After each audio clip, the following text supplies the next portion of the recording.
I was just like, what is this? Why are we... Oh, another magical academy, like, goddamn. Yeah. I'm like, oh, great, okay. It's the same thing with frickin' Jobless when he went to school. I'm just like, I don't want this. This is not what I want. And fucking Harry Corbin, the dildo made of stone. Okay, I get it. Yeah. Yeah, so, but I am more...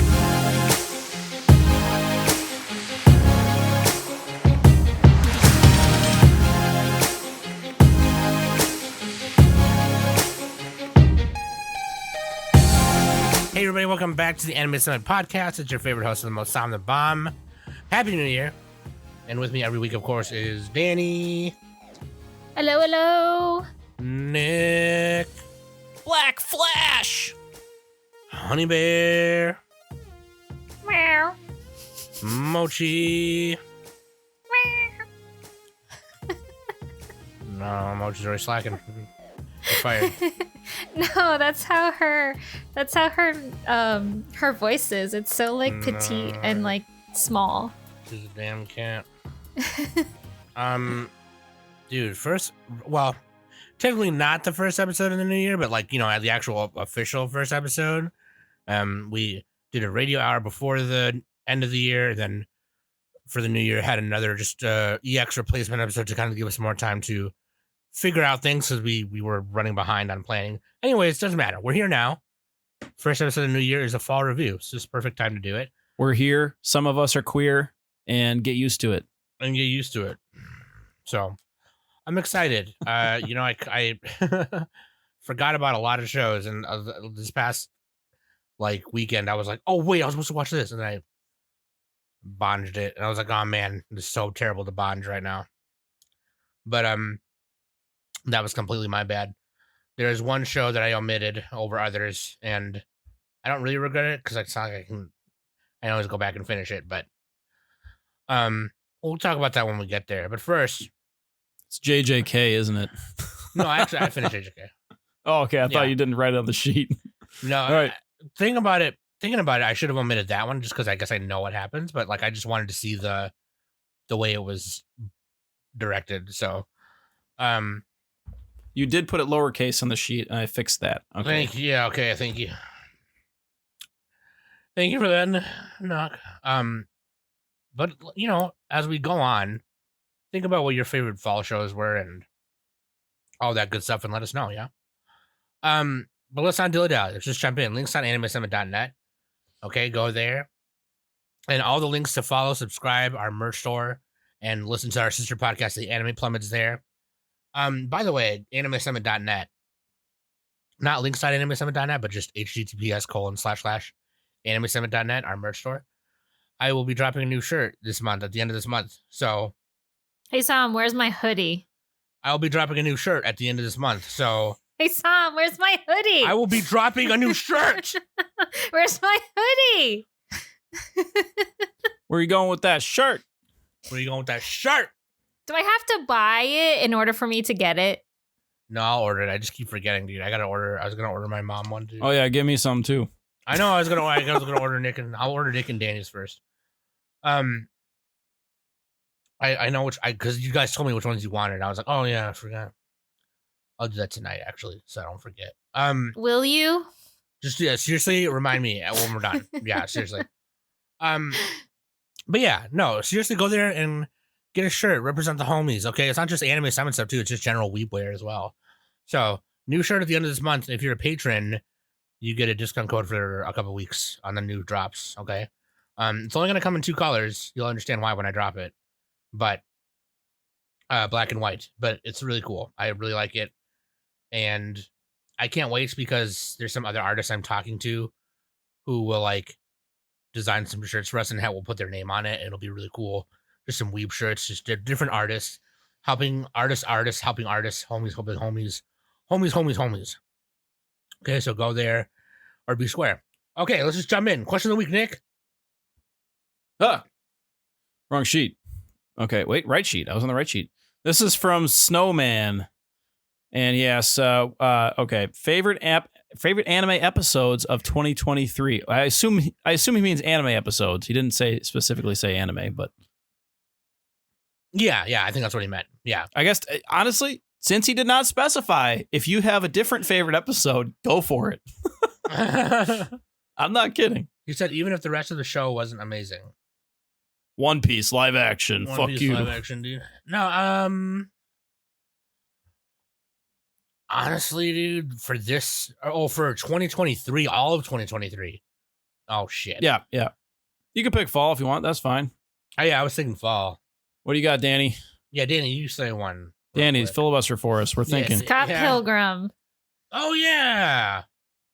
Scott Pilgrim. Honestly, Scott Pilgrim, the Lucas Lee episode when he's on set and he's fighting the freaking ninja Razzi. Yeah. That's a good one. For me, the first episode of that was really good too. I mean, yeah, like I think the first one was that the has weakest a great because first that was like a episode. repeat of the other ones. I like the new stuff. That's true. Yeah, but I wouldn't But say the first weakest. I didn't mean it episode that way, but- does have that twist at the end when you're all like, "What the fuck?" it also just like they just adapted it really nice. Like it just looked, you know what I Yeah. mean? Like yeah. That's a good answer. Good answer. Good answer. Good answer. Dude, there's you have to forgive me, I don't know the episode number, but like the final parts of the Gojo flashback arc in Jujutsu Kaisen season 2. Oh man, it's been a minute since I watched those. Oh, yeah. I don't remember what it's because the way they did that arc is like in but like the final parts of it were really good. Mm-hmm. Yeah, that was really cool. The first episode of Undead Unluck, and the only reason I say that is because it kind of made me fall in love with the story again. Because I haven't it's been a while since I revisited the beginning of that story. So, yeah. Nick, Good picks. I'm gonna go with Oshi no Ko episode 1. A little cheaty because it's like a movie pretty much, but that was the best part of that show. Yeah. I mean, Also, shout out to Blue Eyes Samurai. I haven't watched it yet, but I heard that was a bomb ass show. So yeah, we'll be talking about Blue that Eyes later. Samurai. We'll talk about it later. We'll be talking about that later. But yeah, no, that's a good one, Nick. Because I mean, I think it was necessary to tell like the beginning of that story. You know what I mean? So, otherwise, oh, you know what, dude? The episode of Irasai Yatsura where Mendo shows up.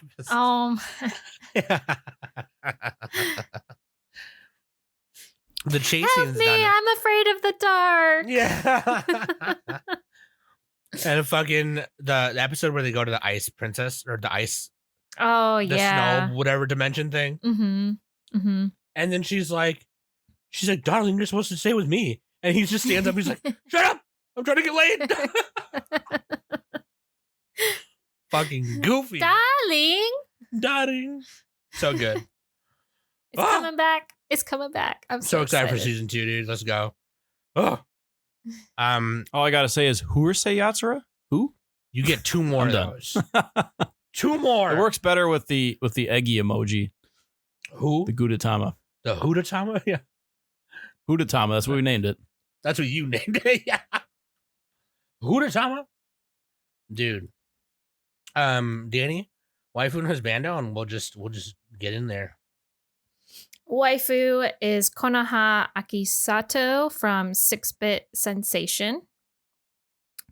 And then Husbando is Koya Madoka from Overtake. Oh yeah, dude. I did not watch either of those shows. I watched part of Overtake. I watched part of it. Overtake's real good. I loved Overtake. a lot. Honestly, I feel like that one I is my surprise of Your the sleeper? season. well, it was good. Yeah. Yeah. I put MF Ghost in front of that one, so I'll probably catch up to Overtake later. Did it completely finish? Is it like did they cover the whole thing in Overtake? Yeah, that's it. Yeah. Yep. Okay, so it's just like a one shot. Okay, If there's a season 2, it's like a different thing. Yeah, I don't know. okay. Unlike MF Ghost, which is not that at all. But anyway, Yeah. But and again, I apologize if I sound a little sick, you guys, because I got sick again. Fucking Trisha got me sick. So, which sucks. So I normally don't get sick this often, like in between. Yeah, I was sick Thanksgiving, which sucks. But anyways, everyone yell at Trisha. Thank you. But let's just go right in. I agree with the Waifu and Husbando. we're just gonna use this as a guide. Some of these shows, a lot of the shows I'm watching, I think that me and Nick are watching especially. Well, even a few that Danny and I are watching are going into next season. So, you know, I think we'll talk about some of them. Some of the other ones we might not talk about so much until they finish. But Frieren was like, I'm not caught up on it, obviously, but Yeah. it's a weird. I'm caught up. So what I did is It's a weird go 28 ahead. eps. That's all I was gonna say. Yeah, it's 28 eps. The first 16 episodes aired in 2023. So in our Summy Awards, it'll be on my list. I'm only counting those episodes that aired in 2023. Yeah, that makes There you sense. Like go. you're only judging it by what was there, what was available in 2023. Yeah. And I guess it's going to be awkward in 2024 because there's going to be a few that aired that year. I don't know how. The problem with shit that like spans years and decades, like how do you even, where do you put it? Yeah, we argue every year about how to do it. I kind of say like if it aired that year. I say if it aired at all, whatever. Yeah, we used to say if it Because like, is finished that One year. Piece a 90s anime? No, it's not a fucking 90s No, anime. right? Yeah, Like, but it started the 90s, right? So yeah, because we used to say, me and Nick used to go, well, if it finished that year, but now it's just kind of like, I well, think, fuck it. yeah, Just no, if seriously. it took place, happened, Just try and judge it by what was available at the time. You know what I mean? So it's like, yeah. which I think is fair. But anyways, Nick, I know you're enjoying Frieren a lot. Oh yeah. I don't want to spoil. I'm just gonna say it's anime of the season. I don't want to say where it's on my final year list, but anime of the season. This is such a good show. It's like I loved it. it's actually yeah. number 1 on Mal right now, That which makes- that we'll makes see how sense. long that lasts. It'll probably get booted down because the FMA stands are gonna downvote it or something. The but- FMA stand. Yeah, because where are the stats for this? Here we go, stats. This is what always happens. You have a whole bunch of people give it a 10, and then it gradually goes down from there, and then like nobody gives it a 4, 2, 3, or 4, and then 1.8% of everybody gives it a 1 because that's the FMA stands or the people who don't want it to be number 1. Mal Right. should just get rid of, like, if you have a show with like this kind of distribution, they should just axe any number that's below like a 5. Just get out of here. You're done. Just cut out that data. Like, Eliminated. fuck it. That's my opinion. I know that's not really how you do these things, but yeah. So like Frieren, we talked about it earlier, but it's pretty much a show about like the passage of time and cherishing the time that you spend with people, and actually you could even extend it to pets, I guess, because it's kind of like Frieren herself is an elf, and she's over 1,000 years old. She's this is a fantasy animation, so she's traveling with a hero's party, and then eventually.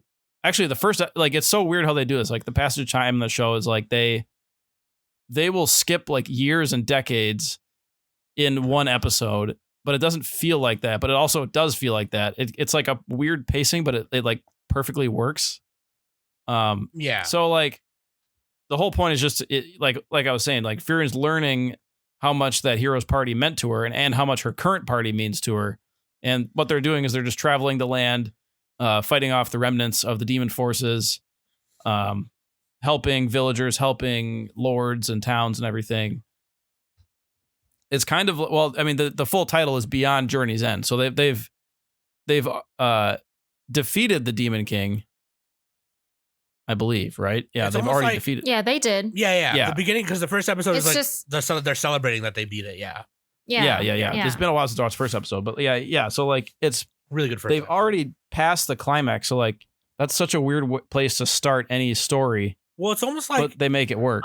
it's I mean, almost like those RPG games, like especially this in Earthbound or Harvest Moon 64 or the original Harvest Moon or the original Animal Crossing, you could say.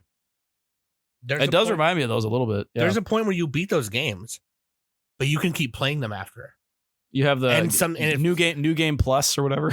Well, so and it's different. Well, New Game Plus is a little bit different. That's a You're little playing the different, story yeah. all over again. It's like a except roguelike, but it's not. Well, You Same have stats, you yeah. have your stats from your first gameplay, Which reminds So, me- Okay, so it's not Yeah. really like Yeah, that. It's like Zelda. It's like Breath of the Wild, pretty much. Kind of, yeah. Which reminds me of Game Kitchen. You fucked up the New Game Plus on Blasphemous 1. Fuck you guys. But no, seriously, it's kind of like you can keep going and you can keep talking to people and things are different now.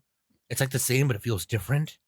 And so that's kind of like, I think that's what Frieren does really well, is captures that in a show, which is really cool. It reminds me See, of this is the kind of stuff that I like, that it's like, okay, the journey ended, so what happens after the journey has ended? Mhm. And Time obviously Time to party. obviously the mythos is that like elves live to be, 900,000 some years old, right? So like, Yeah. the I don't one think it's elf, that old. They live very long though. the one elf from Gate was like 300 something, and she looked like she was 20. You know what I mean? So it's like, but yeah. Anyways, yeah, no, Nick, I'm with you. Wait, on that. Danny, I mean, it's really good. Did Danny watch this? Yeah, I think she did. I don't know where I she You're is. just- you're not literally caught up? just said. I literally She just just- said that. she fucking said the it, reason man. why I like this is. Oh no, you said because- this is the type of thing I like, but I didn't know if you actually watched it. Wait, Danny, how far did you get? Are you caught up? I only got up to where they introduce Stark, Stark. Yeah. red-haired guy. Tony Stark, Yeah. yeah. Yeah. Which I like him. I like him as a character. Yeah, I the think main he's three pretty party great. are very funny. Frieren, Fern, and Stark. And then later you meet Sign, the goatee priest or whatever. Yeah. He's really funny too. But yeah, every character is really good in this show. Like it's fucking bomb, dude. hmm This is one of those shows that's like, okay, it's number one on Mal. It actually, in my opinion, deserves it, at least temporarily. There's a lot of stuff like Pingu in the City that was like memed to number one. Like, and I think Oshino Ko was number one for a second. I don't think it ever really deserved number one. Most things don't. But like Frieren, if you told me this was a number one rated anime, I'd be like, oh, okay. Actually, it actually is that good. Not that Sure. anything should be like actually. There's no such thing as number one. Like the list doesn't have even Galleon's like not even in the top 100 or something, which is stupid. So This, don't take the list too seriously. the director too, Keiichiro Saito, this is like his first time taking on a direction job with this many episodes, with 2 cores like that too. So like, very excited for that because he did Bocchi the Rock before. And, Yeah, and there's a whole bunch of other staff that did a bunch of great shows. Who's did the music on this? the music on Frieren, I have no idea. I can find out though if you like. Oh, Evan Evan Call. Call. Evan Yeah. Call. That's right. Okay. Yeah. Great job. Yeah, Evan Call. Because half the power of this is the music and like the atmosphere. Honestly, yeah. Well, Evan He Call- did Violet Evergarden and a bunch of other stuff. Actually, I'm pretty sure Evan Call, like, he used to put out like free music, like royalty free music online like a while ago. I'm pretty sure that was him. I don't remember. I have to go look. But anyways, yeah, dude. Frieren's good. I'm excited to talk about that when it finishes. Because you guys read it in Manga Club or whatever. And this was my first time experiencing it, so I had no idea what it was about. I just knew it was about like a fantasy thing with an elf and a party. I think the whatever. show is better than the manga, but that's just because it has sound and everything. I've heard some so. people say that too. I don't know, but like The manga's good. I love it. I like it a lot. So, okay. Spy Family season 2. Terrible show. Everybody drop it. Show sucks. Terrible, Danny. I'm just kidding. I didn't watch any of it because I figured at some point I'm gonna be like, oh crap, season 3's out. I'm gonna go back and watch this. So I just kind of forgot about it. But I know you guys do. Danny hosts a weekly watch of the latest episode in the Discord. So that's another reason you guys should join the Discord, by the way. But Danny, what do you think of it so far, or do you want to wait till? Oh no, it's 12. It was only 12 episodes. No, it's done. Yeah. Mhm. We It's finished it. I done. watched it. Oh, okay, nice. Yeah. Honestly, like, I mean, I enjoy Spy Family. Yeah, you like it a lot. Yeah. Yeah, I really enjoy it. I love the music. The music is done by No Name, who has done the OPs and EDs for Dora Hedoro. Yeah.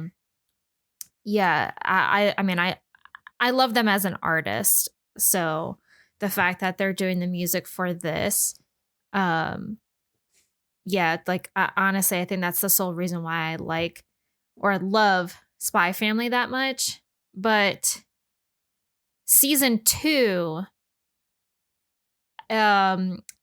is one of my favorite arcs from the manga, and that arc is the cruise ship arc. Oh yeah, where Yor has to defend some person against assassination. I don't know who she was. But. She was just I don't even want to say she was a diplomat, or I think she was VIP. part of like a mafia family, and another mafia family like killed her entire family, so they were like wanting to kill her because she had an heir and everything, so she was on the run. And that's where the cruise ship comes into play, and you meet Yor's boss, who is the gardener, and you also get to like see Yor and her questioning whether she wants to continue being an assassin. She definitely questions a lot of things about herself and what she values in life, especially when she's interacting with her client and everything, because her client has a son. And yeah, Yor is, a mother, quote unquote, to Anya. But for her and Lloyd, as well, particularly more of Lloyd is all like, this is just a mission. Yor, I feel, has a little bit more empathy, I think. So she cares a little bit more than Lloyd does. So so the cruise ship arc is honestly one of my favorites. We get to see Yor in action, and her just being a freaking badass and everything like that. And of course, we have Anya as like the backup and stuff. And she has like so many funny remarks throughout that whole cruise ship. I think one of my favorites is when she realizes that she needs to help Yor fight this like assassin that is literally about to like kill Yor in public. And so, but Anya is with Lloyd, and they're both on the cruise ship as well. And she needs to like distract Lloyd. So what she does is she tells Lloyd to try on, like he's not embracing being a vacation dad, and like, cause like he's being like a stuck up like like he's not showing that he's having fun. So she tells him to go into the dressing room and dress like he's on vacation. And the minute she comes back, like after she distracts like the public and everything for Yor, she goes back to the gift shop, and Lloyd comes out with like this most ridiculous dad outfit. And Anya was all like, yeah, you're pretty lame. I don't like this anymore. Let's go back. So it's so great. I love it. Yeah, like so, and I'm so excited to see more after this, because in the manga we are introduced to more characters, especially of the Desmond family. And then there's another interesting arc that happens with Anya and her classmates and stuff. So I'm really interested to see how they animate all that. So. Yeah, it was a fun 12 episodes. Yeah. This was like really centered on Yor, actually, a lot of this season. Yeah, which, and that's which the manga kind of like puts her to the side some of the time, and I feel like they should put more in the beginning, but in the manga, like they focus on Yor as well with the cruise ship arc. So so and I think that's what everybody wanted, especially from the first season. They're all like, I want to know Yor, like what's your story? More Yor. And and now we have it. Like we got to see what Yor is like and what she does and stuff. So she really sucks at cooking. Every time somebody tries to poison her, it like does nothing. Nope. It's the funniest part. Yeah, probably not even. I don't even think it's because of she's like taking poisons. I think it's because her cooking makes her immune. That's my theory. No, there was like a little like title thing saying like, Yeah, she practiced Yor against them or took whatever. so many poisons that she's immune. Yeah, well, but really though, it's her food. That's my headcanon. Her food is so Well, It noxious. would be Okay. funny if it was the food. Never To mind. be honest. But yeah, it's like- Well, it's Secretly. not. but basically, but I know, Danny. That's why I said it's my headcanon. Okay. I assume it's like Wesley from Princess Bride, building up immunity or whatever. Yeah. Yeah. that's pretty Iocane much what powder. it is. Yeah. Yeah. I liked the little Becky episode where she was shopping and obsessing over Lloyd. Oh yeah. There's just so many cute little like moments. I Oh think man, and my go ahead. favorite my favorite episode is probably the last episode with Bond and Lloyd doing their thing and stuff, and Bond using his power to save the little puppy dog from the fire and capturing the arsonist. So I like the Yeah. part where Anya was trying to help Yor on the cruise ship, and she like threw, what was it, like one of Yor's needles? oh, like her needle thing. She just like hucked it randomly upwards, Yeah, and a yeah. guy like tripped on it or something, and he ended up Yeah. shooting the other guy. Yeah. That was good. Yeah. Mm. This was a great season. I was really happy about it. Yeah, you're So- either a spy fan or a spy not fan. So we are fans right here. I know other people are maybe a little less high on it, but I mean, the show it's just like overall good. Like it's overall like funny and light. Mm-hmm. There's not like it's not like a heavy story to it. So if you want a heavy story, don't watch this. It's more of like a sitcom action show, Yeah. Almost like oh god, I don't want to like Chuck. You guys remember that show? I Okay, do never remember mind. That show. I do remember that show. Yeah. I haven't finished It it. reminds me a little bit of that. Anyway, yeah, Spy Family, good show. I think people think it's like the overrated show of like the current era or whatever. Which I like, mean, it's rated at 8.08. but there's a reason why it's like I mean, I don't think it's overrated at all. Like I don't it's in the think so. 500s on rank and popularity, so I would not say that's overrated I at all. was just making that up. I was just guessing. Like I think people think maybe there might be people who think There might that. be like some Spy X Family fans who are really annoying, but I don't count that. That's every fandom. So It's every fandom. Anyone watching Shield Hero season 3 or no? Is that Nick? I finished the first 2 seasons, but I'm not caught up. I don't Okay. know if I'll continue.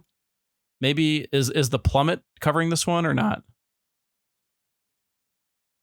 I I mean, at this point, I might as well fucking finish it. I think they are. How many more seasons are there? How close am I? I have no idea. I have not. They have not announced I'm not into Shield Hero at all. So Okay, let's see here. Yeah. So I don't know if like the light novels are it's- still going or. yeah, I think it's apparently still going. 2013 to question mark. So Oh, okay. we'll see. All right. Not caught up I yet. don't know. I think I'm just gonna stop. It's pretty mid. It's pretty mid. Like the thing is, like the villains kind of suck in that show. And then like the other heroes are kind of like just one They're dimensional. lame. They're lame. Yeah. Like the Shield hero is the most interesting part, and his party is kind of fun. It's just that the stuff around that is not as engaging as other fantasy shows. I did hear that this season was supposed to be better than the previous one. Oh yeah. Yeah, that's what I've So, heard. Yep. I Season 2 was may kind of I poopy. may watch it, but down the road maybe. Cuz I did watch this with James, and like neither of us have like said, "Hey, let's watch Shield Hero" kind of thing. So I don't know. I may watch it on my pastime, but in all honesty, I don't know. I'm just like I'm okay with it. We're gonna conscript the plummet to review it. Yeah, that's what I heard too. I heard that season 3 was better than 2, but I like 2 might have made, and I'm making this up too. I'm just theorizing. Season 2 might have made people kind of just jaded on it, like kind of bored of it, so maybe they just didn't return for it, So who knows? Yeah. It's only the hardcore fans now. it's all all right. bitches. Next show, baby. We got Goblin Slayer 2. Are there goblins? Oh man, that should have been my intro. Just That should have fucking been, yeah, you fucked up, dude. spurg out about goblins. Situation assessed. there are goblins. There are goblins. He actually says that in the show. This dude is this guy is so choony for goblins. It's hilarious. Goblin Slayer versus RoboCop versus Judge Dredd. Who wins? Wait, Judge. I don't fucking know, dude. The other guys are not goblins, so Goblin Slayer would lose, right? Oh, He wouldn't even fight him. Oh, you're right, dude. I mean, if you got a goblin in the picture, he'll win. He'll strategize. He'll bury himself in the dirt. He's like Batman when it comes to goblins. He'll fucking win every goblin He'll fight. just fuck you up. Yeah, dude. He's the Batman of goblin slayers, really. Did you watch this, Nick? You watched it, right? Or you and Danny watched it? Yeah. Right? I didn't Danny- watch it. Oh, Danny yeah. would you would like this more than Shield Hero. This is better than Shield Hero. I mean, I watched the first season. Oh, okay, Yeah. yeah, there you go. The thing with Goblin Slayer, like it's literally what it sounds like. This guy is so obsessed with killing goblins. That's all he does. That's all he ever thinks about in life. He's just like autistic for goblins. And he never takes his armor off. And like multiple ladies, well, one of the farm girls is like in love with him, but and they have like a party. They have like this lizard man. The names of the characters are really dumb too. Like the main character is called Goblin Slayer. The elf is called Elf. The healer, I think, is just called Healer or whatever the fuck her name is. Priestess. Lizard Man is called Lizard Man. So this is my kind of show right here. I don't got to memorize names.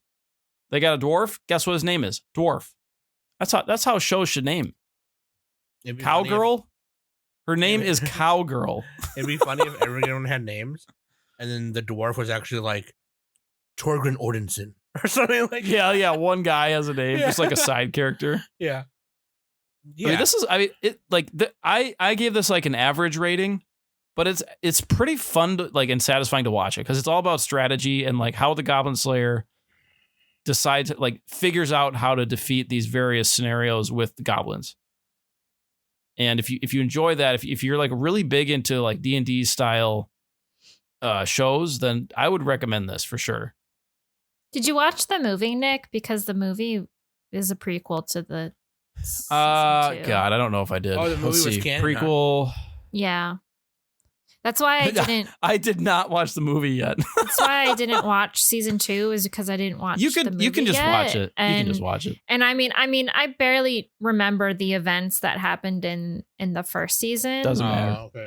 It doesn't matter. It's just like separate D&D campaigns a bunch of times. That's my opinion. I'm oversimplifying it. I know the Goblin Slayer stands are like, no, there's more lore to it. But like, to me, it's just, I mean, the movie, the first 25 minutes are a recap of the first season. So actually, that'd be a good thing to watch because it's the 5th light novel. And then you don't have to rewatch the first season. You can just watch that recap part of the movie. That's something I'm going to check out. For sure. I'll put down a watching right now. But yeah, Goblin Slayer, I recommend. It's, again, I say it's a passable fantasy action show, but not the best one. It's, if you're into that genre, check it out. That's what's up. And it's really funny. The Goblin Slayer, he's just so the quotes they have are so funny. It's like every time they ask him something, he just says goblins. So they're like, who's leading them? He's like, probably another goblin. He's at a marriage ceremony. They're like, another busy day, Goblin Slayer? Yeah, goblins. It reminds me of I want to see what he looks like underneath that helmet. I think they showed him in season 1. I forgot. Like, No, they didn't. oh, okay, That I maybe not. remember specifically. Didn't they show? Like, didn't he like? I take thought half they or were something? going to because I think they were at like a tavern or something, and like I think he was like afraid to take off his helmet. I don't know. I can't remember. Danny's like, trust me, I was waiting for it. Like, I was like, I No, want to see what dude. this dude looks like. Girls don't like that though. You want the helmet on. That's how it is, guys. Wear a mask or a helmet, okay? The ladies hate your fucking face. That applies to me. That's everybody. All right. The enough of that. ladies- Don't listen to Nick. the ladies are here. Put on a helmet. Cover your face, men. Don't listen. You will to get Nick. more. You'll have more success. Goblin Don't Slayer, listen to he Nick. reminds me Be of, mysterious. He reminds me of if you ever seen that short film Kung Fury. Which Oh, was I've heard of it. It was No, completely independently funded, and not it was fan funded and independently funded. But like, there's one part where he's like, it's like a mock of 80s like kung fu movies, American kung fu movies, 80s and 80s, and he's like, not a mockery, but a parody. And there's one part where he's like in bed with like his wife or whatever, and he gets the call that like something is going down, that Hitler 2 is coming back or some bullshit. And he's like, Kung Fury, we need you to come in or whatever. And he gets up and he puts his clothes on real fast. And she's like, wait, where are you going? He's like, out. And she's like, what are you gonna do? And he's just like, my job. No, that's Goblin Slayer. That is Goblin him. Slayer, yeah. Wait, Sam, have you watched Goblin Slayer? No, I watched the first couple episodes and then I You would forgot about it. you would like it actually. Yeah, I thought Sudi really loves it. Sudi thinks it's amazing. And It's a little bit like John Wick. It's just a one-track mind protagonist. yeah. My job, goblins. But yeah, I'll give that a start at some point. It's like in the back of my mind, I always forget about it because And it has a dub. You can just watch it. Just chuck it on in the background. I'll do the Danny the dub. Satisfying. There's also It's like the best 5 out of 10 ever. Okay. There's a white set of it, and like the level 3 Goblin Slayer apparently is that's expensive because he kills everyone. Anyways, maybe I should get Sudi. All right, next one. What do we got? What do we got? Play Weiss. Eminence in Shadow. I don't think anyone's watching this. The only person watching this is Blaze and This is supposed to be really good. This has a high score. Yeah, I heard it's really good. I saw a clip of it and I was like, whoa, that's a cool fight scene. There's like a bunch of just god characters godding each other and with swords and magic and bullshit. I don't know, dude. It looks cool. I should watch it. Yeah, the first season came out last fall, but we are not caught up. What do we got coming up next? Danny, you watched Apothecary Diaries? Yeah, I this one's did. continuing. I was gonna watch it and I fucking forgot about it. But yeah. And Anyways. like I'm watching it too, but there's a bunch of shows this season that are 24 episodes. This is one of them. This is the first time I've seen one where it's on Crunchyroll and Buttflix. I know there's more Oh, shows that do interesting. that, but like at the same time, I was like, oh shit. Anyways, I know Danny's been enjoying it a lot. I love this one. It's so fun. This has a really high score, 8.8 on Mal. Mao Mao is best girl. That's the main character, I right? love Mao Mao. Yeah, She's she she's funny. in poisons and shit. she funny. I'm not We have like to caught use a up. potion. I'm not caught up all the way. I only watched like 10 episodes, so I'm not completely more than caught us. up to core 1 finish up. Oh sure. So, but I mean, yeah, like this is my kind of thing. Like I like the whole like detective-esque kind of like mystery, figure it out kind of stories. I mean, it's similar to Raven of the Inner Palace if you haven't seen that. So, but it's great. I mean, there's the fact that Mao Mao is just sadistic sometimes, and she's just obsessed with poisons, and she wanted to get poisoned. There was like this viewing festival or something like that, and she was the taste tester for it, and she sensed some poison in one of the dishes, and she was like low-key upset that she didn't swallow the poison because she wanted to experience the side effects for it. Trying to get that high. Yeah. So yeah, it's super cute. I mean, I love it. I tried. I really wanted to watch it, more of it, really. But I when we decided that we were gonna do final reviews, I was all like, I need to watch like things The stuff that actually finished. Yeah. yeah, like things that aren't. I agree. That aren't But, like, continuing over. If So in the Summies, Danny, I looked it up. The first 12 episodes are eligible for the Summies if you want That's to fine. include that. that's fine. And I might try I was to catch gonna up to those include it 12. anyway. I was probably gonna include Frieren too. We should just be more loose with it. Like, it doesn't have to be finished. Like, all these other award shows do stuff. So, especially Crunchyroll Awards, my God. Yeah. I What think did they that's do when- that one I time? think They that's when cut out an entire like quarter of the year. Yeah, Yeah, last I- year. Yeah, They cut out fall or something. Yeah, they like- literally cut out fall season, and That's and stupid. everyone That's was stupid. pissed. I think that's Everyone's when all like, we- "Well, what about Chainsaw Man?" and blah blah blah. Yeah, so I now think- it's gonna be Chainsaw Man's gonna be this year. It didn't even air this year. It's like, what did they do? I think that's definitely when we decided we were like, oh, okay, fuck that. Let's just do the opposite. And we just said, fuck it. If it had Yeah. episodes this year, fucking, it's eligible. You know, it's eligible. It's put a little eligible. asterisk by it if it's not done yet. A little poop nose by it. There you go. There's also the argument that you could be like, only things that finished in the year. That's fair, but it's kind of like the hype cycles died down a little bit for some of that. Look, here at Anime Summit, we don't limit ourselves, okay? We wear we wear unmatching socks. I pee in the shower, okay? Fuck you, all right? But you got to go straight down the drain so you don't get that shower stain there. You don't want to get the shower stain. It's true. Yeah, dude. Look, if I have to pee before, I'll pee before. But if I get in the shower and I'm like halfway through my shower and I gotta pee, I'm just gonna pee. Anyways, Okay. I hold my pee all day until I can blast it in the shower. speaking of trying poison and kidding. stuff, I hear that drinking your own pee is very sterile. Okay. Anyway, let's not talk about pee anymore. What are you talking about? That's all we talk about in this Discord. Can we talk about What the heck? fall? No, Reviews? that's manga book club, Sam. That's true. Fall reviews, Apothecary Diaries. Danny likes it. Probably going on her list Studio for this year. OLM. Mm-hmm. Underrated. No, not really. They do all Pokemon shit, so never mind. Tell me, does what's her name? Does Mao Mao and Jinshi, do they get together in the first 10 episodes? So Spoil during, it, Danny.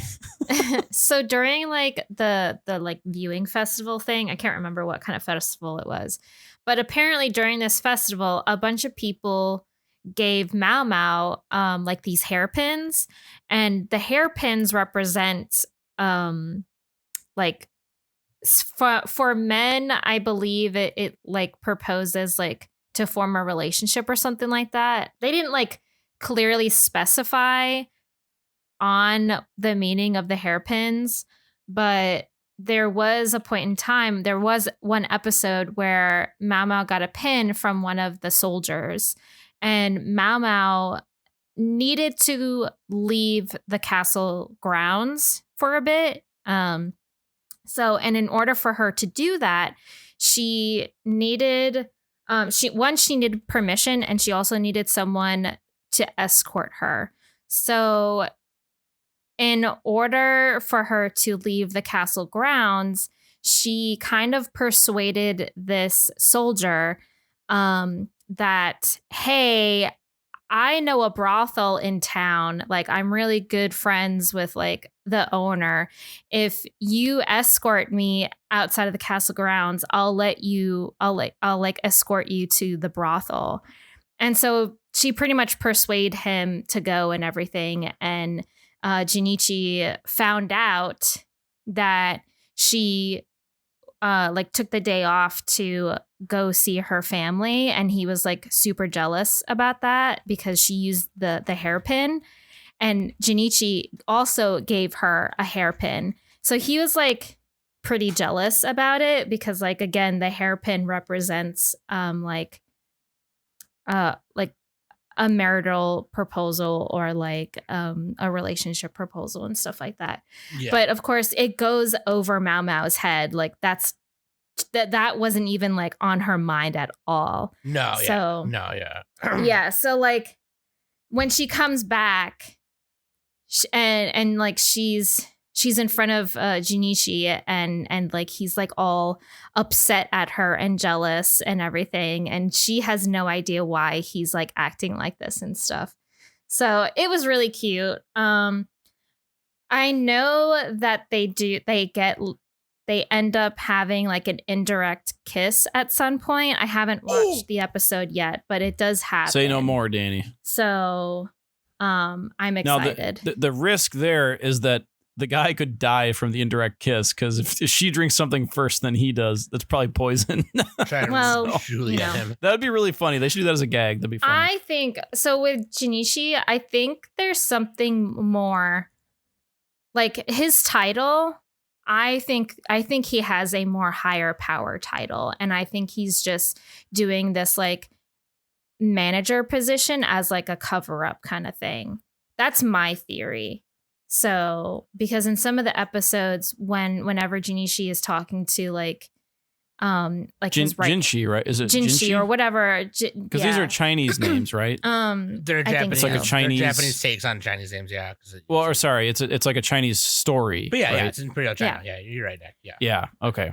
Anyway, so whenever he's talking to like his right hand kind of like cues things on like, oh sir, you have like your hairpin, like you need to take that out, like, and I think this hairpin that he wears is a higher ranking in the palace. So, but I don't know. I don't know if that's true or not. I think it is. I think he might be like, No, because I was gonna say, Danny, a bit ago when you started talking about it, is in Imperial China, hairpins were, well, no, you said one of the meanings, which is like when you betroth somebody, right? yes. Yeah, you said one of the meanings. The other meaning was like status. So Yeah. like depending on the material of the pin and the style, right? So there's, and you have to forgive me because I can't remember all of them. But like, with Jade, Gold, Silver, I can't remember all the names. But there's Buyao, Tao Xin, and like 4 other ones. It just kind of depended, right? So like, in some cases in like the Qing Dynasty, like if Danny was like the fucking Emperor bitch 9000, and I was wearing a certain pin, I would not be able to go this many steps in front of her. right. That kind of thing. So like, there's like a class structure, not even a class, a caste, like structure, a ranking. right? Yeah. Mhm. Well, it's more of a because caste you can't really change your caste, right? Class you can in theory change your class, but Yeah. And then or oftentimes, easier said than done. But like later to hair combs, where you could put your hair up in a comb, were gifted as things like for luck, or yeah, good fortune, flower hair. Yeah. yeah, Which like yeah. if you've seen Mulan, I forget the name of that one Yeah. too. It's like it starts with an X or a D. But anyways, that's like every Chinese word. Yeah. What I'm It saying, starts with an X, what I'm saying, Danny, is that you're right. Is what I'm trying to say. Yeah. Man, So I gotta rewatch Mulan now. Sheesh. Good movie.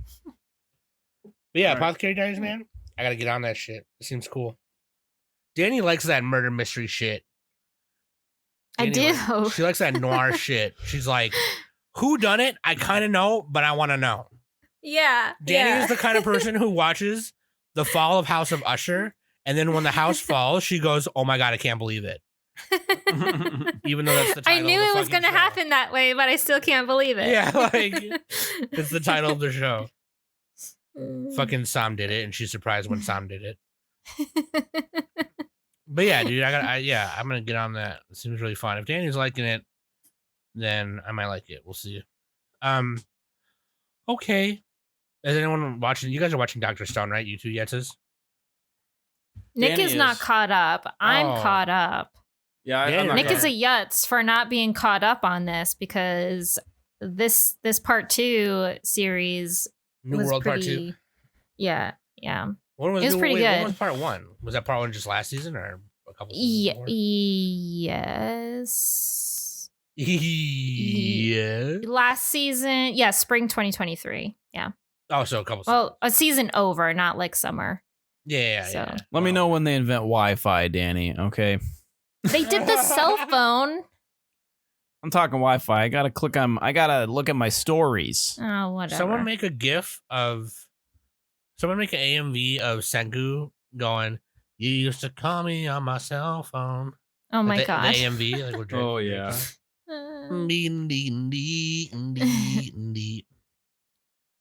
So you like it, Danny? Oh yeah, You're it not was a reading lot. the- I you're mean, not reading the manga, right? I'm not. I mean, I attempted to. Like I was at Barnes and Noble one day and I wanted to start reading it because I enjoyed the first season. And I went to Barnes and Noble. I didn't see the first volume, and I'm not the type of person. If I don't see the first volume, I'm not gonna go ahead and Just jump buy, into the like- volume 2. Yeah, no, I'm not that type of person. So, and I asked someone who worked there, like, "Oh, do you have the first volume of Dr. Stone?" And they looked and they didn't have it, and they're all like, "But I can order it for you." I'm all like, I'm okay. So ever since then, I just never read it. So, but I hear a lot of people like the anime better, but It's I just hear a lot of people fun. enjoy both, but Yeah, like I mean, it's super funny. Like freaking Senku, like he is just such. He reminds me of Sheldon, like from The Big Bang Theory, sure. and like everyone, he's just very straightforward. Like he doesn't like if something happens, and then he's like, okay, that happened. Okay, let's move on. So, he goes on to the next new thing and everything. So it's funny. It's great. And the relationship between him and Gen, who's like kind of like the what the frick do they call him? The mentalist. So like he's really good at like the human psyche and like persuading people and stuff. So yeah. So this part 2 is pretty much like the conclusion of what they were trying to do in season 2, which at the end of season 2, the rival of Senku, he kind of like got stabbed and he was going to die. So in order to prevent him from dying, Senku pretty much froze him, and he went on this journey to find the device that turns people to stone. So he was going to use the device to turn Tsukasa into stone and bring him back to life with the revival liquid and stuff. So, and they did that. And then pretty much the next season that's coming is going to be the last season. So, and yeah, I'm not going to say what's next. So I forgot this manga's been done for a while. I totally forgot about that. It's done. Yeah. Like when I saw that, like at the ending credits, that the next season was going to be the last season, I was all like, wow, really? Like, because the way that the characters were explaining what they need to do in order for them to achieve what they're about, what their next goal is, it seems like something that needs more multiple episodes. So Like it needs longer, yeah. Yeah, so I don't know how they're gonna do it. Hopefully they don't pull an Attack on Titan. I don't know. I don't know. Like I said, I have no idea how they're gonna pull it. So, but I'm excited. I'm also kind of sad that it's gonna be ending soon. Right. So, because I really enjoyed this. The dub is actually pretty decent. So, yeah, I like it. Nick, I really think you need to hop back on the Senku train. I still haven't seen Nurse Stone though. Oh my god, that's it's only January, you know. All right, I probably already made that joke a while back. I don't know. No, that's the first time I've heard it, and hopefully it'll be the last. You fucking bitch. God. I will get to it. It has a dub, therefore I'll watch it.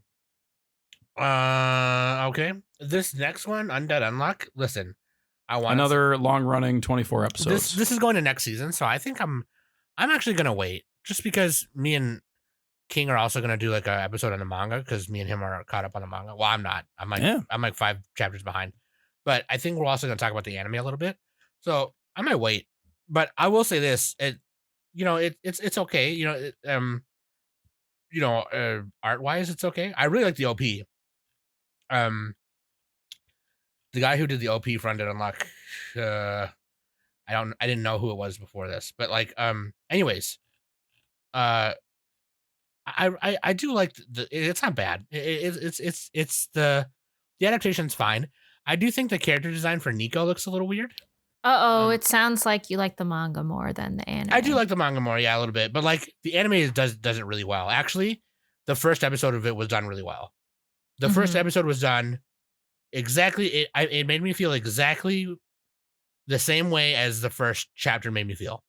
I was like, oh hell yeah, this is gonna be a cool story. Like, so, I'm hoping that it continues to make me feel that way when Shen comes and we showed, because I'm not caught up on it. Like I only watched like the first 2 episodes, and then later when we see Juice and Tatiana, and it's gonna be 24 eps, and I haven't really watched enough of it to gauge what arc it's going to end on. I think it's probably going to end on, before Andy does this thing where we'll just say he like goes in a book, he fucking does some never-ending story type shit. But anyway, this is a nutty story, and I highly recommend people watch it and read it. I mean, I love the characters, and I think it looks pretty good for an adaptation. David production is honestly underrated. Sometimes they're inconsistent, and when I say David production, obviously that doesn't mean too much, right? Because the cycling of staff and the outsourcing of studios and whatever. But the producers hopefully know what they're doing, and I would. One of the episode directors is also doing the storyboard. He's worked on Boruto, and so I'm hoping, and Kizu Monogatari and Hana Monogatari and Monoga Magica the movies. I'm hoping some like the crazy fight scenes later, the big powered fight scenes later, look something like the fight scenes in those, because that would be really sick.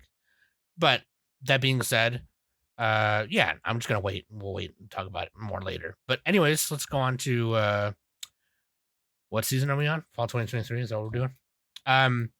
Shangri La Frontier. This is another one I'm watching that's going into next. So I don't know if anyone wants to wait. I think we can same wait deal. I watched part of it. It was decent. I'm like up to we'll cover 8. it at the end. Yeah, I'm up to episode 8. It's fun so far, and this was the manga that was recommended to me on Manga Therapy 2 by Noxie. So there was, because we each got 2 recs. This was Noxie's rec, and then I haven't read Nickham's rec yet, but I had started a while ago and just fucking forgot about it. But I am enjoying the anime. I do hear that the manga is better, but I mean, I'm enjoying it. It's fun. The 100 Girlfriends, we didn't finish. No one finished watching this. I did. Oh, you did? No way. You fucking it. No, like this is highly rated on the r/anime subreddit, Okay. and then also Tell us about it. the plummies are talking about it. Yeah, this is a very funny show. It's like ridiculous and over the top. If you're gonna watch, I should probably sit down. I was standing up for a second. Yeah, if you're gonna watch like one of these harem romance comedies, pick this one for this year, or for at least this season for sure. So like the whole like premise is that the guy falls in love with girls and they fall in love with him because of let's see, some god of the shrine gives him that power, right? So that's the story. So a bunch of girls fall in love with him. Various different archetypes of girls. You have the 2 starting girls, like one of them got big bazongas. They're both friends. They argue with each other. Then you got a third girl who's like a really tiny girl named Shizuka, and she talks with her phone because she's like so timid. So she uses her phone to talk, and it's so funny. Her phone, what does it do? It instead of laughing, so her phone can chat by using the stories that she reads. And so it does it in like this weird, like artsy way where it's like, she gave a hearty laugh. She gave a hearty laugh. Does that suffice? Does that suffice? And she's like spamming it. So that girl's my favorite. She's funny. I mean, definitely not the hottest one, but like if we're talking like most silly, this show is made by the female cast. That's what makes it good. The other character, Nano, she's like this cold, almost a tsundere, but what she does is she's obsessed with efficiency, and so she meets the main character by like sucking on his finger to get the blood off the finger, and then she's like beating herself up over it, and it's just funny. Like a whole bunch of stuff happens. The other girl, Hakari, I think is she the library one? Obsessive lover. No, that's the other one. Anyway, there's a library girl. There's a scientist girl who makes love potions. There's another girl who's like a rich girl, and the mother also falls in love with the MC. There's just like a bunch of crazy shit that happens. So this is just like, I don't know, like it's hard to explain a comedy, right? It's a harem comedy. Like that's pretty much what it is. So if you like harems, you like comedies, fucking watch 100 Girlfriends. That's what I got. I mean, what is it similar to here? Oh, I suppose girlfriend, right? What are the other ones? Quintessential quintuplets. Oh yeah, quintuplets. Sounds better than girlfriend, to be honest with you. Oh, it's way Yeah. better. It's way better than girlfriend. If I had to Girlfriend. pick, I probably would pick this one. A couple of cuckoos, but I wouldn't even The call World that God a Only harem, Knows. really. They got. I just think this collection of girls yeah. is so wacky that like it makes the show a lot more fun than most of these other. Most of the other shows are like you get like the typical archetypes, and half the girls get sidelined, and it's just kind of like boring. Like it gets kind of repetitive. Yeah, that's kind of why I like. Don't really like harems too much, because when you have so many characters, you don't. I don't know. It's tough to like show all of the girls. So I don't know. It's This show does it though. This show does it. They thread the needle. So Danny, check it out. 100 Girlfriends, not maybe. just for I the don't know. plummies. This is for the summies too. Not just the plummies, High recommendation by Nick. There you go. for the semis. Nice one. This next one, I think only me and Danny watch. I don't think Nick is watching it. Tokyo Revengers Tenjiku Hen, the Tenjiku arc. So I didn't finish it, Oh, okay. but I mean, I know what happens. Yeah, no, yeah, 'Cause I read because it. we're reading it. Yeah. Well, I finished it, but yeah. Danny's close to finishing it. Yeah, no, this is after the Christmas showdown against Taiju and the Black Dragons. The Manji gang absorbs the group's remaining members, and some shit happens. He comes back, and it's fucked up. Anyways, now Tenjiku, led by Hinata, or not Hinata, by Izana. Hina's leading everything. Yeah. Fucking Kurakawa Izana, who is, I guess you could say, Mikey's half brother? Or yeah, I believe half brother. yeah, something like that. Yeah, it's something weird. Yeah, you'll start realizing as more things unfold here how many of these people are just related to Mikey, and it's like, oh shit. Yeah. And that's not really a spoiler. That's like obvious. Does it end where I think it ends? Yes. Okay. Yes. And you didn't even have to say it. I knew exactly what Okay. you're talking about. It kind of ends in a weird spot.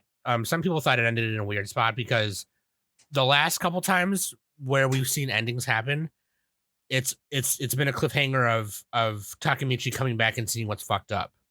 Right. Or what's fixed and what's not. Yeah. Whereas in this yeah. one it ends in the past. Oh, interesting. Yeah, Okay. it doesn't Okay. he doesn't go back. Yeah, it's so Okay. So I know exactly. But yeah, for what you're talking about, yeah, I knew exactly what you're talking about. I think for me, obviously, me and Danny agree that we like the manga better. I do want to mention too. Let me say this. I know earlier I had said that I like the manga better for Undead Unluck. When Danny had said that, it's not that. I actually think the anime improves on the manga art a lot because the manga art is actually not particularly good. In some places, and actually in a lot of places. So the anime improves on the art, especially the character design. They look way better in the anime than they do in the manga. Mhm, I will say that. mhm. But I think I overhyped myself because this and Tokyo Revengers are very action-driven shows. Yeah. Yeah. They're both different kinds of shonen. One's a power shonen, one's a gang shonen, right? A delinquent shonen. Mhm. With a twist, obviously. But like this time around, watching the Crying Blue Ogre fight against the Haitani brothers, they animated a little bit more of that fight than they have in other fights. So that was really cool Interesting. because that's a sick fight, right? Yeah. And obviously the Titty Man and Takemichi fight. I love it that you call him Titty Man because Because you call him that, yeah. Kisaki, yeah, Tada Kisaki. Fucking Danny calls him Titty Man, so now I call him that. I kind of, I don't know. I think I just expect a lot. I don't know. I really don't. I just want the fights to look cool. Yeah. You know what I mean? Like, because like the panels in the manga look so good. they're cool. You can see the movements. You know what I mean? Like Yeah. It's very fluent with the movements and everything. And I'm just obsessed with like the 2-page spread panels. When there's like a big drop kick happening or some shit. Yeah. You know? Or like in what was it? The Halloween like SmackDown area where like literally the one gang that Baji was that Baji went to, and then you have Toman, and like they're just like, okay, let's Bloody fight. Halloween, Bloody Halloween. Yeah. And like they're just running at each other, and that like scene is just like a 2-page spread, and it just looks so good because like you have like Mikey up in the front about to like drop kick somebody, and then you have like I think it's like Hanma or something like that. And and what Danny said just then, I have to point out, what you guys have to understand about delinquent shows or delinquent manga or anime or movies or whatever the fuck, the beginning running at the opponent or the opposing side is a big fucking deal. You have to make it look epic. It has to be epic. Someone has to scream. Somebody has to be running. There has to be 100 people running at each other. That's what made the Avengers Assemble part in Endgame so awesome, because it was literally that. It was literally like, you know, Avengers Assemble. Yeah, and then they all run, they're all running. That's the in delinquent manga. And Man, they did my boy Hulk dirty in those movies. I'm sorry. In Endgame, they definitely did. Yeah, no, for real. I mean Endgame, all of them he really had really a big role, but anyways, yeah. No, you're right. Fucking Edward Norton, but like fucking, that's really important, right? And so I feel like I can get by the animation not being as much as I wanted it to be, and maybe the art direction not being as much as I want it to be, as long as the fights still give me somewhat of the same impact. And some of the fights here don't do that. Yeah. It's like a one frame thing. Like we're seeing Mikey do his famous kick in one frame, just moving the camera up and down. And it's like, okay, no. Like I want to see him kick the motherfucker. If I wanted to get it in one shot, like one single shot, I would just read the manga. And so it doesn't have that same impact for me. So that's why I was really excited to watch the Crying Blue Ogre fight against the Haitani brothers, because they showed some of that, and I did get some of that oomph, you know? So I think this is one of the coolest seasons so far. Some people are not going to like the next couple arcs, I don't think. I got to finish the manga before anything else comes up. You're at the jump back after this, right? Yeah. Now, right? Yeah. Okay. Yeah. Yeah. So the jump back after this is very important.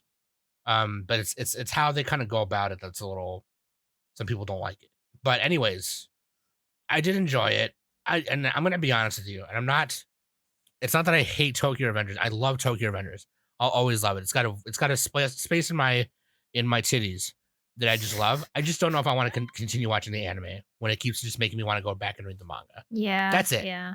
I get that. And even then, Danny, when you get to the ending, we'll talk about it, because it's just, you know, it's people are split on it. I don't know. It's weird. It's kind of, I'm not going to say anything else, but Yeah. I will say from here on out, I'm probably not going to continue watching the anime, except going to watch clips of some of my favorite fight scenes and Fight stuff. scenes. Yeah.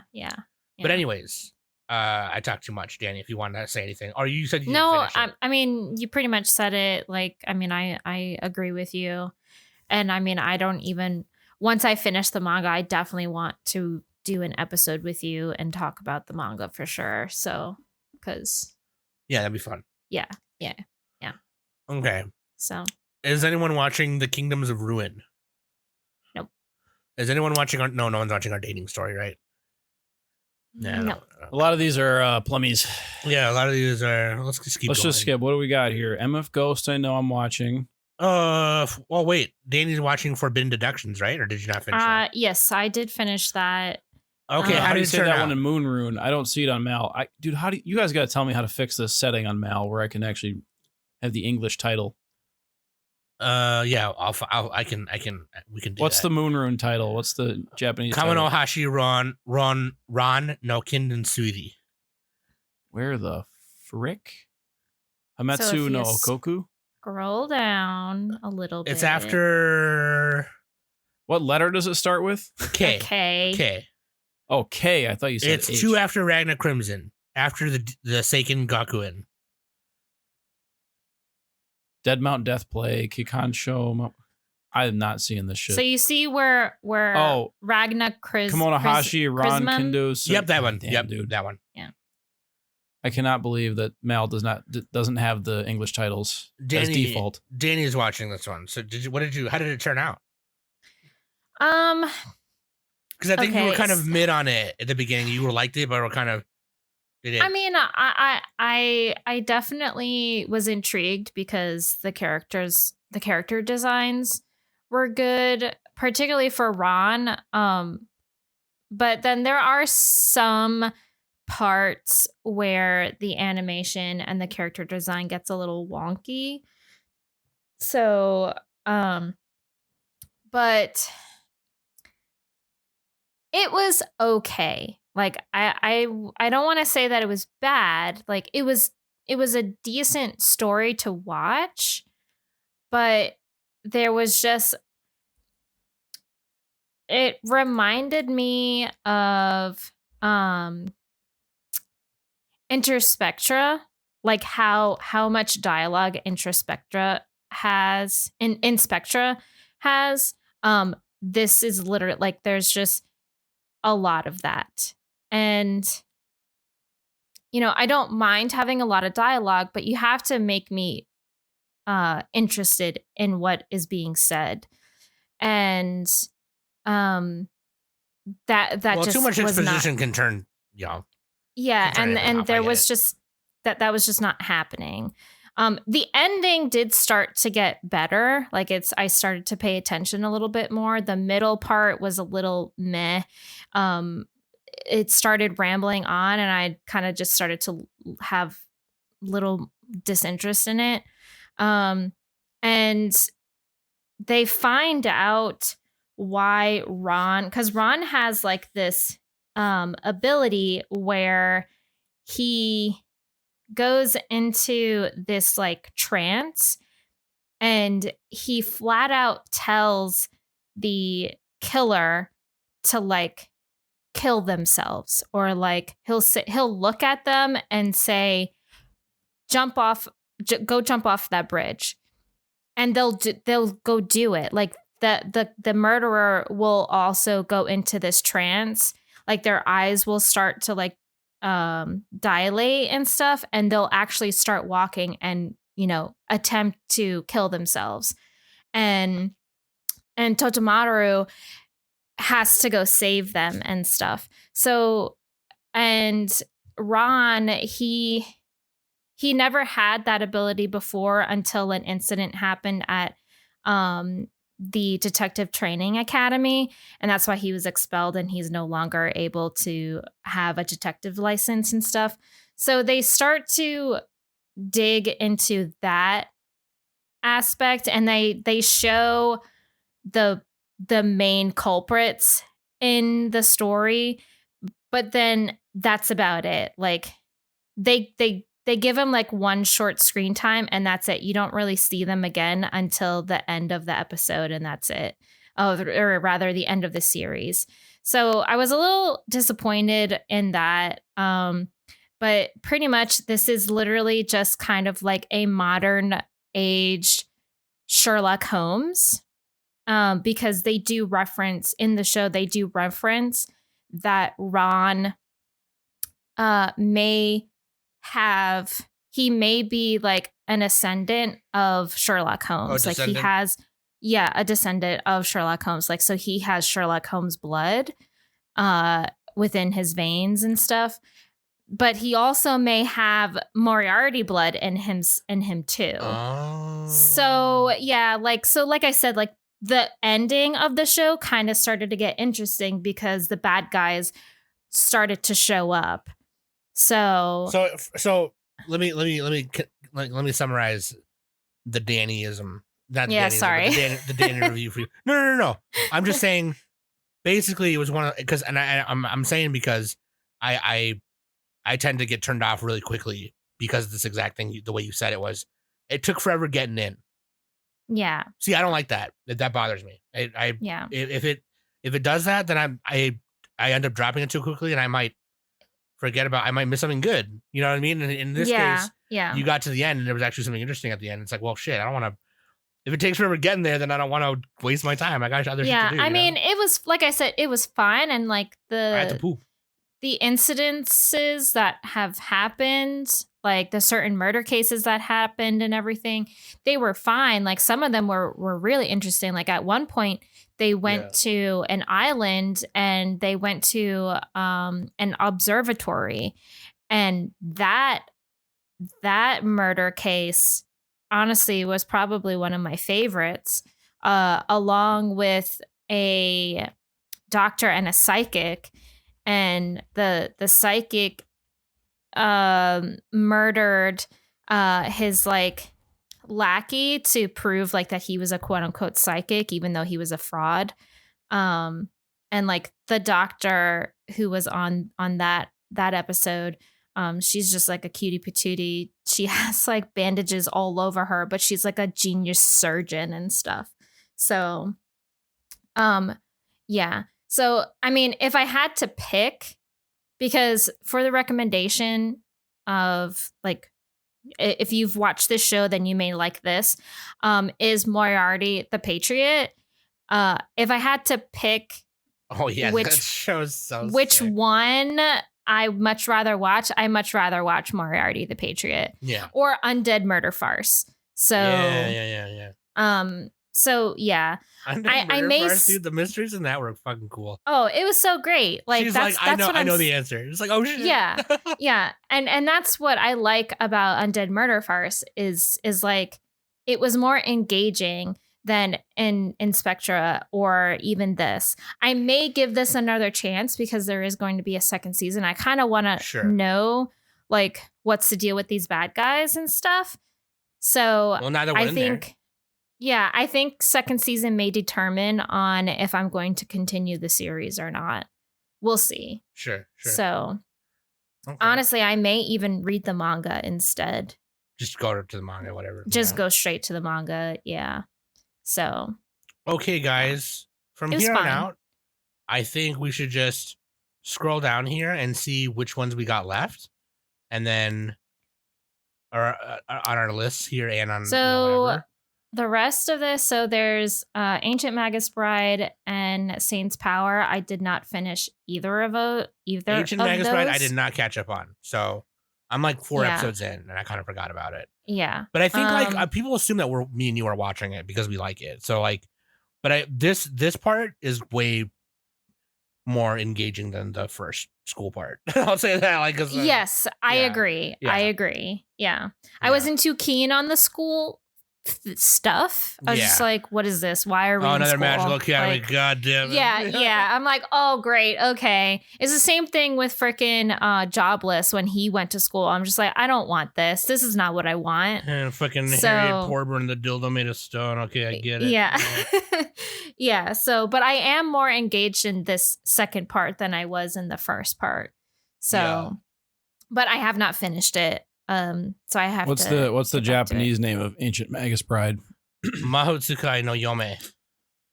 I've been looking for ways to get all this shit in English, and it's so fucking stupid. There's like scripts they have for Mal, which I thought they got rid of, which is weird. Yeah, they got anyway. I don't know. It's not Mahotsukai Ancient Magus Bride is not showing up on here. I don't know where you guys are finding it.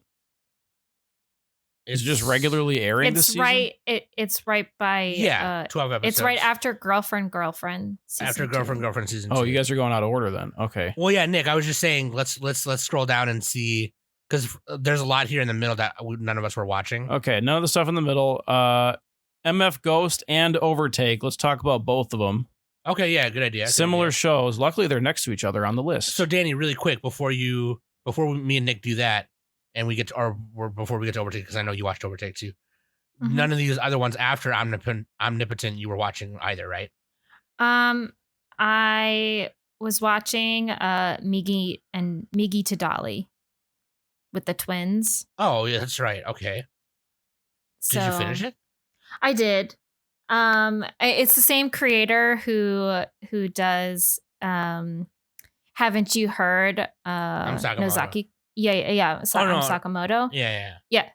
It's the same creator. Okay. This is just a little bit, I don't know. People say it's a comedy, but it was definitely more creepy and suspense like. So it was okay. I thought I was going to really like it because it's this type of comedy is my type of thing. Like I enjoyed Sakamoto a lot. So So but this definitely it was okay. I wouldn't like put it in my top 10 of 2023 though. Oh, R.I.P. Okay. So yeah. It was fine. Okay. But other than that, me and Mike are actually going to record an extra episode for Saints Power. Oh, that's right. That's right. Okay. Yeah. So. Nick, I gotta tell you, I didn't catch up on MF Ghost. This is the one show that I was supposed to watch, and I did not. Yeah, I'm making the forehead vein right now, Sam. I know. It was cool, man. I forgot about it.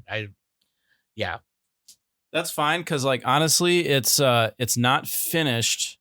They ended it like in the middle of an arc, which is weird. Oh, okay. Season 2 is coming out this year. I mean, okay.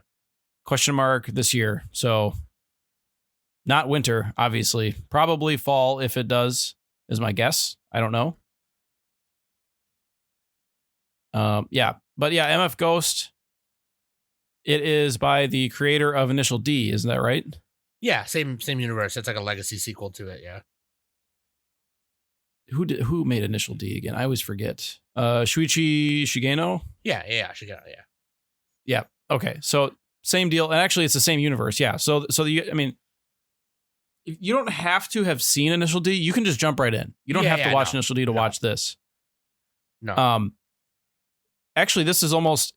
I'd be interested to see what people thought about it if they watched it in reverse, because it's like Initial D is kind of like the prequel to this.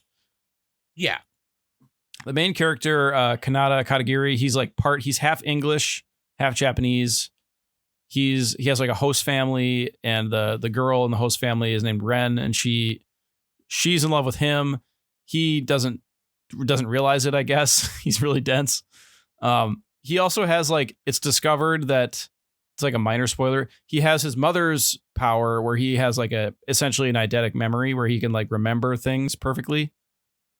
So that helps him race, and you'll see what, how that plays into the races.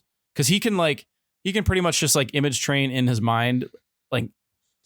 Instead of having to physically race down the hill a bazillion times, he can just knows what it looks like already. He can fly a drone over the course once and be like, okay, and watch it one time. Sort of, yeah. Or he can drive it once and know it, yeah. And it might not be perfect, but it'll be good enough to where he can have good lines in the race and place well, despite his car's lower stats, essentially, which is actually kind of a similar story to Overtake, isn't that right? Where they have less money and they're still trying to win. Isn't that how that works? Yeah, they're the underdogs. Motors, yeah. But yeah, MF Ghost, this guy's, he's essentially like a prodigy. He's pretty young. I think he's 18 or 19. And he was taught by, I forget his teacher's name. They mentioned it so many times. I don't know if it was Takumi Fujiwara was his teacher or another guy. No, it's Takumi. Yeah. Takumi's okay. He went to a racing school, which Takumi Fujiwara runs. Yeah. And he was his teacher there. Yeah. That's right. Okay. Yeah. And so he's entering the races in the 2020s. I forget the name of the race. MFG. Yeah, and they're streamed online. They make a bunch of money. He's basically it's kind of funny because this guy Kanata Kanagiri, he's almost a Gary Stu. I don't know if Takumi was much of a Gary Stu. He was really good. Takumi was just kind of I gotta deliver this tofu. Oh, I mean, he's not perfect. He does have character flaws and people but it's very minor character flaws. So he's almost Gary Stu-ish. But I think it's fine because like the style of show it is. Like you have the Eurobeat soundtrack every time they race, and in this race or these races, you have I forget the names, but like the people who they're on like communications network, and they're talking to the driver as they're racing. Yeah, because this is Did like they do that weird in the first future. Initial D or not? I don't think they did. No, the original Initial D is like 90s people whipping out their flip phones to film races and shit like that. This is Yeah, like, yeah. MF Ghost is like in a weird future where this kind of racing And this is like official like course race type it's stuff. legal downhill racing. Yeah, because Yeah. like in Initial D they was going down mountains like They got midnight. sponsors, they got money, they got the Angel Yeah. Girls, which is funny because Ren, his host family girl who is a friend who wants to be his girlfriend but is not his girlfriend. She's one of the angels, and he doesn't figure that out, or at least he doesn't 'Cause say she that like he wears figures a it out. wig and a costume. Yeah, Yeah, and he still can't figure it out. it's like, dude, that's her. It's really funny. But yeah, like I like just the style of Initial D, just like how everybody hypes everything up, you know, and like they talk about it. They do the shonen thing where they're like, "Oh, this is why this is happening. Wow, that's amazing." You know, they just do that type of shit all the time. Yeah, I like that, and the music just bumps it up a notch for me. So the only downside of MF Ghost is that it's not finished yet, and they ended it a little bit abruptly, in my opinion. But it's airing again this season, so that was like the first core, essentially, which is why the score is only 7.37. So that's Yeah. pretty fair. one of the Initial D characters you meet or kind of you hear mentioned right away is Ryosuke, which we when we played the arcade game when I was a kid we used to call him Brosuke. He's the Akagi, the leader of the Akagi Red Suns along with Keisuke. He's like a surgeon and a really rich guy, and I think he like invests money into like one of the racers. But and Itsuki Takuchi is the one who helps Kanata with his car. Yeah. Like he owns like a small it's a like new, shop. It's like a new version of an '86 Toyota, which is sick. Yeah. And I think for being a legacy sequel to Initial D, I like the aspect of it being an official kind of race now, because now there's like money shit involved. Now there's sponsors. Now They got there's that like buku money. there's like official rules involved, right? So, whereas in Initial D it was all like, you know, drag, you know, drifting and you know, midnight racing and shit like that. And people could do shady shit if they wanted and whatever. Yeah, Initial D was like grimier, you know. Yeah. This is badass in its own way, where it's like, okay, let's take that, but now, are you a good racer because you want to be, or you know, like how bad do you want it? You know what I mean? It's kind of like which is like that was part of Initial D, right? But like Takumi in Initial D was more kind of like a loner. You know, he did want it, but like he wanted to do it his own way in his fucking car, right? And it's just kind of like where in this he had his philosophy. Yeah. Like he wanted his car to be less powerful than the other cars so he could get the most out of his car. Yeah. And in this one, you know, everything's official. We got money. We can put this engine in your butt now. We can do the Fast and Furious thing where Paul Walker shows up and he goes, "I need more NOS." You know, like that kind of thing. and Vin Diesel shows up and goes, "Family." Yeah. Whatever. Yeah. I like the side characters in MF Ghost. Michael Beckenbauer is funny. He's like this super snooty, I think he's German. Yeah, German racer. You have like a bunch of other racers, like an old guy racer. You have just like a bunch like different characters, like a brother and sister duo who help Kanata like in one of the races. Like he drifts off the back of them. Yeah. And that was cool. Like they're driving past him, and the girl like just kind of raises her thumb and points backwards, and immediately Kanata like understands that they wanted to drift on him. Yeah. Because their cars are not as strong as like the best racer cars. So Right. and I also like that he doesn't like spoilers. He doesn't win the races right away. You know, there's still racers ahead of him. Yeah, he's He's an up and comer. He's not like Takumi at all. He's a guy who he wants to get into racing. He wants to be good at it, and he's at a disadvantage because he doesn't have as much investment in his car yet. But like he's naturally good because he has, you know, his own personal skills, and even then it's not enough. Like he has to get better. He has to climb the ladder. You know what I mean? Whereas like Takumi was like naturally good because of all of the tofu deliveries his father made him do with the cup of water thing and yeah, I don't know. It's cool that Shigeno wanted to make a legacy sequel, but it's different. It's this much different. It's not like just another Tokyo Drift thing. Yes. So how does this compare to Overtake? And you guys both watched that, right? I actually did not have a chance. It doesn't. It doesn't. Wait, are you saying it's not as good, or like it's totally different? It's different. It's different. Okay. Yeah, and I guess I would have to watch more of MF Ghost to say more fairly. But Overtake is about Koya Madoka, who is in a slump in his career as a photographer because he can't photograph people. And then Asahina, who is Haruka Asahina, who is the main racer of Komaki Motors, which is like very small time company. They don't have any money at all. They don't have any sponsors. And randomly after the first race that Asahina is in, while Madoka's down there watching him, he loses the race and Asahina cries because he's like, fuck, I lost. Like, like he's upset. And somehow Madoka's able to take a picture of him crying, which he could not do. Like he gets like fucking an anxiety attack and panic attack when he tries to take pictures of people. But then he was somehow able to naturally take a picture of Asahina crying in this moment. And so it becomes this show and story about kind of overcoming yourself, right? And they help each other do it. Asahina behind his F4 racing car, and Madoka behind his camera. And then later you kind of figure out what they kind of, over the course of the 12 episodes, they kind of, peel the layers back.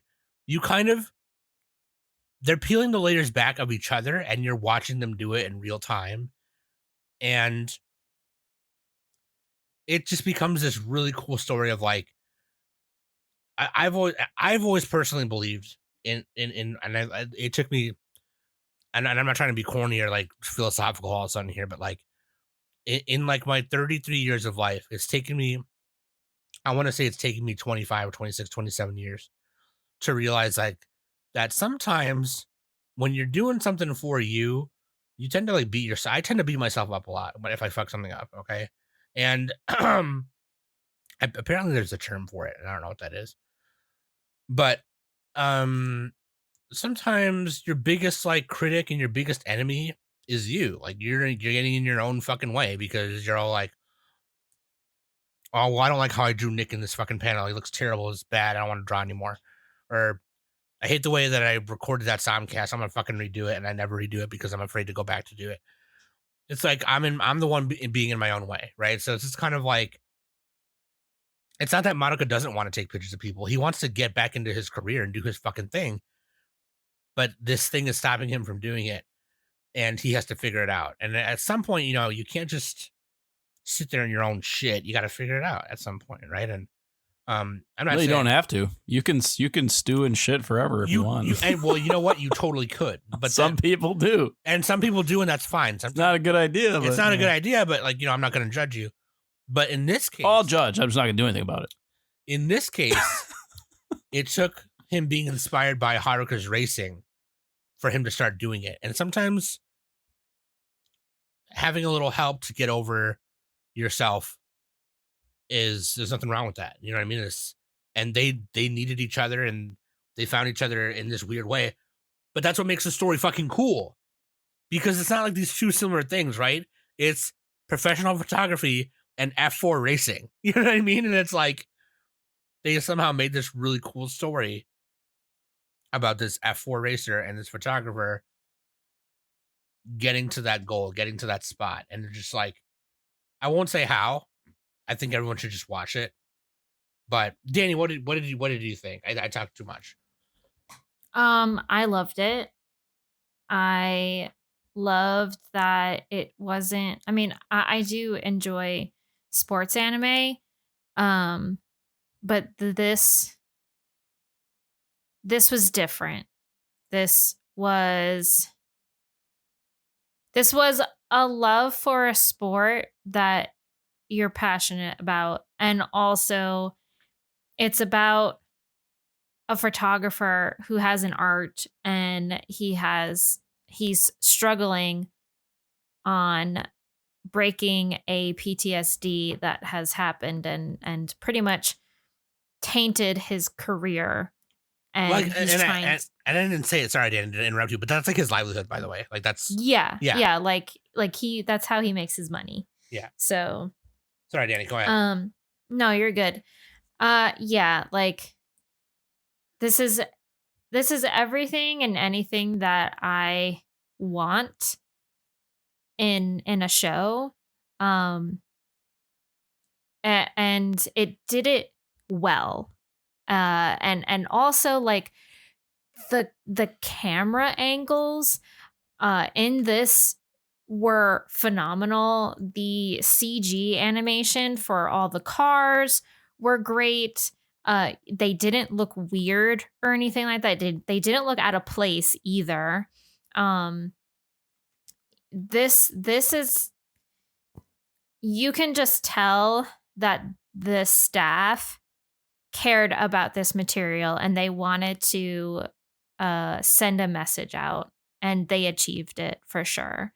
So especially what like the big kind of like event that happens, there's like a big disaster that happened in the show, so it is a little hypersensitive when it comes to tragedies and stuff. So if you can't handle tragedies, then I probably would say don't watch this. They actually give you a disclaimer in the episodes about it too, which is nice. So so it's a much more serious version of MF Ghost, or dramatic is what you're saying. Sure. I mean, I never watched MF Ghost, so I wouldn't know. It's a much Well, more. Yeah. tell you what, Danny, let's make a trade. It's much more. It's much more dramatic. Yes. Yeah, Yeah. MF Ghost is a lot lighter, I would say. MF Ghost is very. It's just- sports it's- like yeah. This is very. Yeah, it's sportsy. know. It's hype. It's more hype. Yeah. Overtake sounds put- more dramatic. When I put the covers together, my eye gravitates towards Overtake than it does No, MF Kith. Ghost. No, good. I don't know. You make the I covers like kiss. All right. the I don't know. The character design in MF Ghost looks weird. Oh yeah, it's the initial like modern That's style Shigeno's, that's kind of. Shigeno's art style. Yeah. Yeah, it's but in the I modern mean, version. But The old they version looked but weird they too. look CG and it looks bad CG. They're- Whereas in Initial they're not D, like that I in the feel show. like I don't know. It looks weird. It makes me a little standoffish versus than what the original show looks like. So No, I don't it know. looks good. MF Ghost looked good. I didn't notice any bad CG or anything like that. The cars look good. The characters look good. It's just the poster that looks a little wonky. So I would say this, Danny. I'll trade you. no, I'll I'm watch not Overtake, trading you shit. I'm and not you trading watch you Ghost. shit. Nope. I only Nope. need a year Nope. to finish it, Nope. Danny. No, I don't trade things with you. How about this? Not unless- I will. Not unless On we my own, actually I'll put watch it on the Overtake. calendar. Whoa, But no, here we go. I'm not Here we go. trading Here we you. go. How about this? How about this? How about this? I will watch Overtake, and only after I finish it do you have to start MF Ghost. How about that? If you finish it. All right. If you finish it, but I'm not holding any promises there. So for me, I think so. The CG is applied in both of these. The CG is applied to the racing part, obviously. It looked good on MF Ghost. I didn't notice anything bad. I thought Yeah, it looked pretty yeah. good. But in Overtake, like here's the thing about Overtake, right? The character acting was done very well. The character acting was In done- Overtake? Yeah. Yes. Yeah, Yes. the character Oh acting gosh, was- it was so good. Like, and that's what I mean. Like, character acting. I mean, I was, I don't know. I just loved it. I think honestly, this Overtake is probably my highest rating out of the season, personally, because it gave me everything I wanted. Mm-hmm. So There was one. This was actually if I had to say there was a good episode this season, that was a good episode.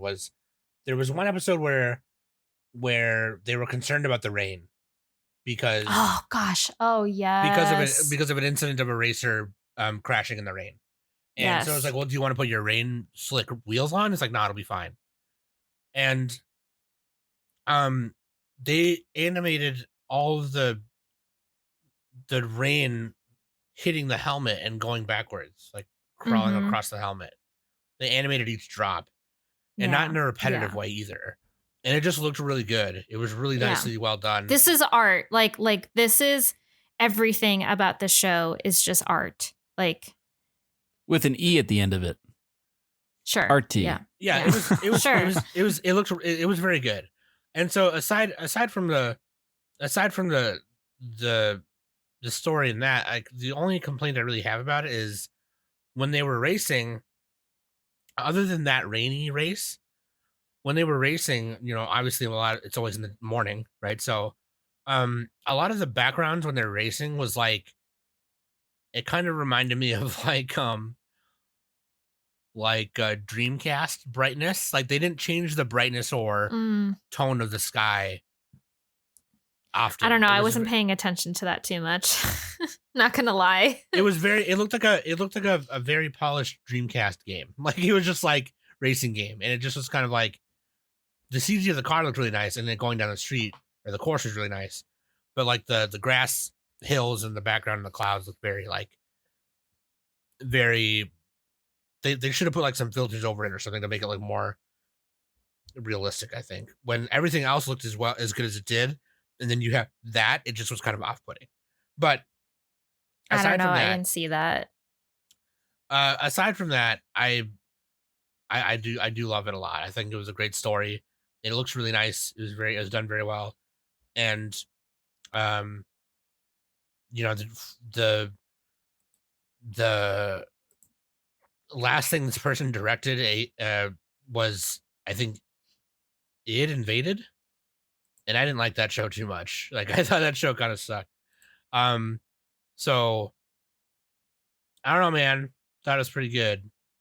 They have a really big resume, and I think this was awesome that they worked on this. They also worked on Girls Bravo, and a lot of the animators and key animators that worked on this too. I don't know if it's probably They did episode 11 storyboard for Sabi Kuai Bisco. I never watched that, so I don't know what that looks like. Oh, But- Sam, I watched you it. would It love was- that It one. was the Sabachado. It was okay. Sabachado It was okay. biscuits or whatever. Shadow Biscuits. Is that the one with the yeah. crabs? Yeah, Yes, it was the one with the big Okay, crab. that's all yeah. I remembered. Yeah. I just memory hold it. All I remember is you guys telling me about it, and there was like, yeah, and then a mushroom UFO appears and throws biscuits. There's Face Johnsons. And there's Johnsons. and there's crabs, and they have to fight a bunch of big crabs on this mushroom and some shit. And I Yeah. was like, okay, I did a poor job describing it, so it's my it was fault. fucking weird. But anyway, We gotta move on. Yeah. Anyways, Anyway. Overtake is really good. You guys should watch Overtake. Oh, we gotta remember at the end, anime of the season. We always forget that. We do gotta remember that. Are we gonna talk about Jujutsu Kaisen and Zom 100?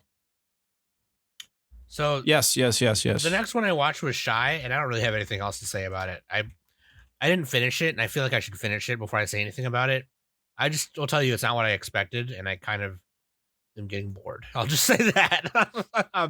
But when I finish it, and you guys want to hear my thoughts on Discord later, I'll tell you. The next one, really quick, that I finished and I loved was 16-Bit Sensation. This is my gem of the season, in my opinion. It doesn't have a very high score on Mal, but it's because it's kind of like the beginning. It kind of takes a while getting in. This is one of those ones that takes a while getting in, but I loved the main character Konoha enough to like wanted to keep watching it. And you think it's like this regular kind of time travel isekai redo my life kind of thing, which is basically what it is. And then it turns into this completely different thing when you get to like episode like 9, and it's like, oh shit, what is this? But basically this girl is like a game developer, character illustrator at a game company where they make really shitty shoujo games, and then, or eroge games, I guess, hentai games. She visits this old weird corner game shop and finds these really cool games that are real games, by the way. Shizuku, Pia Carrot, Comic Party, These are actual like visual novel computer games. The old lady who runs that store gifts them to her, and every time she opens one, she times travel back into the year where that game was made, and she runs into this people who work at a game company called Alcohol Soft, and then she starts working for them. Every time she jumps back in time, she goes to work for them, and they don't really explain.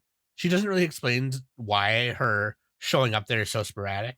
The only person she explains it to is one of the lead devs, Mamoru.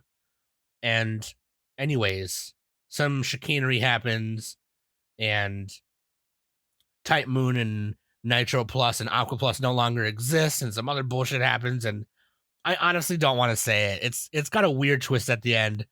Some M. Night Shyamalan shit. I didn't have no idea that it was going to go that way. And I ended up liking it. It ended up being this really kind of cute story. And to be honest with you, maybe it was a little too long. I don't know. There was a couple episodes in the middle there where I kind of wasn't following too much. But apparently, the reason why it's called 16-Bit Sensation Another Layer is because it's kind of like, it's based on the manga, but the manga's main character is a different girl.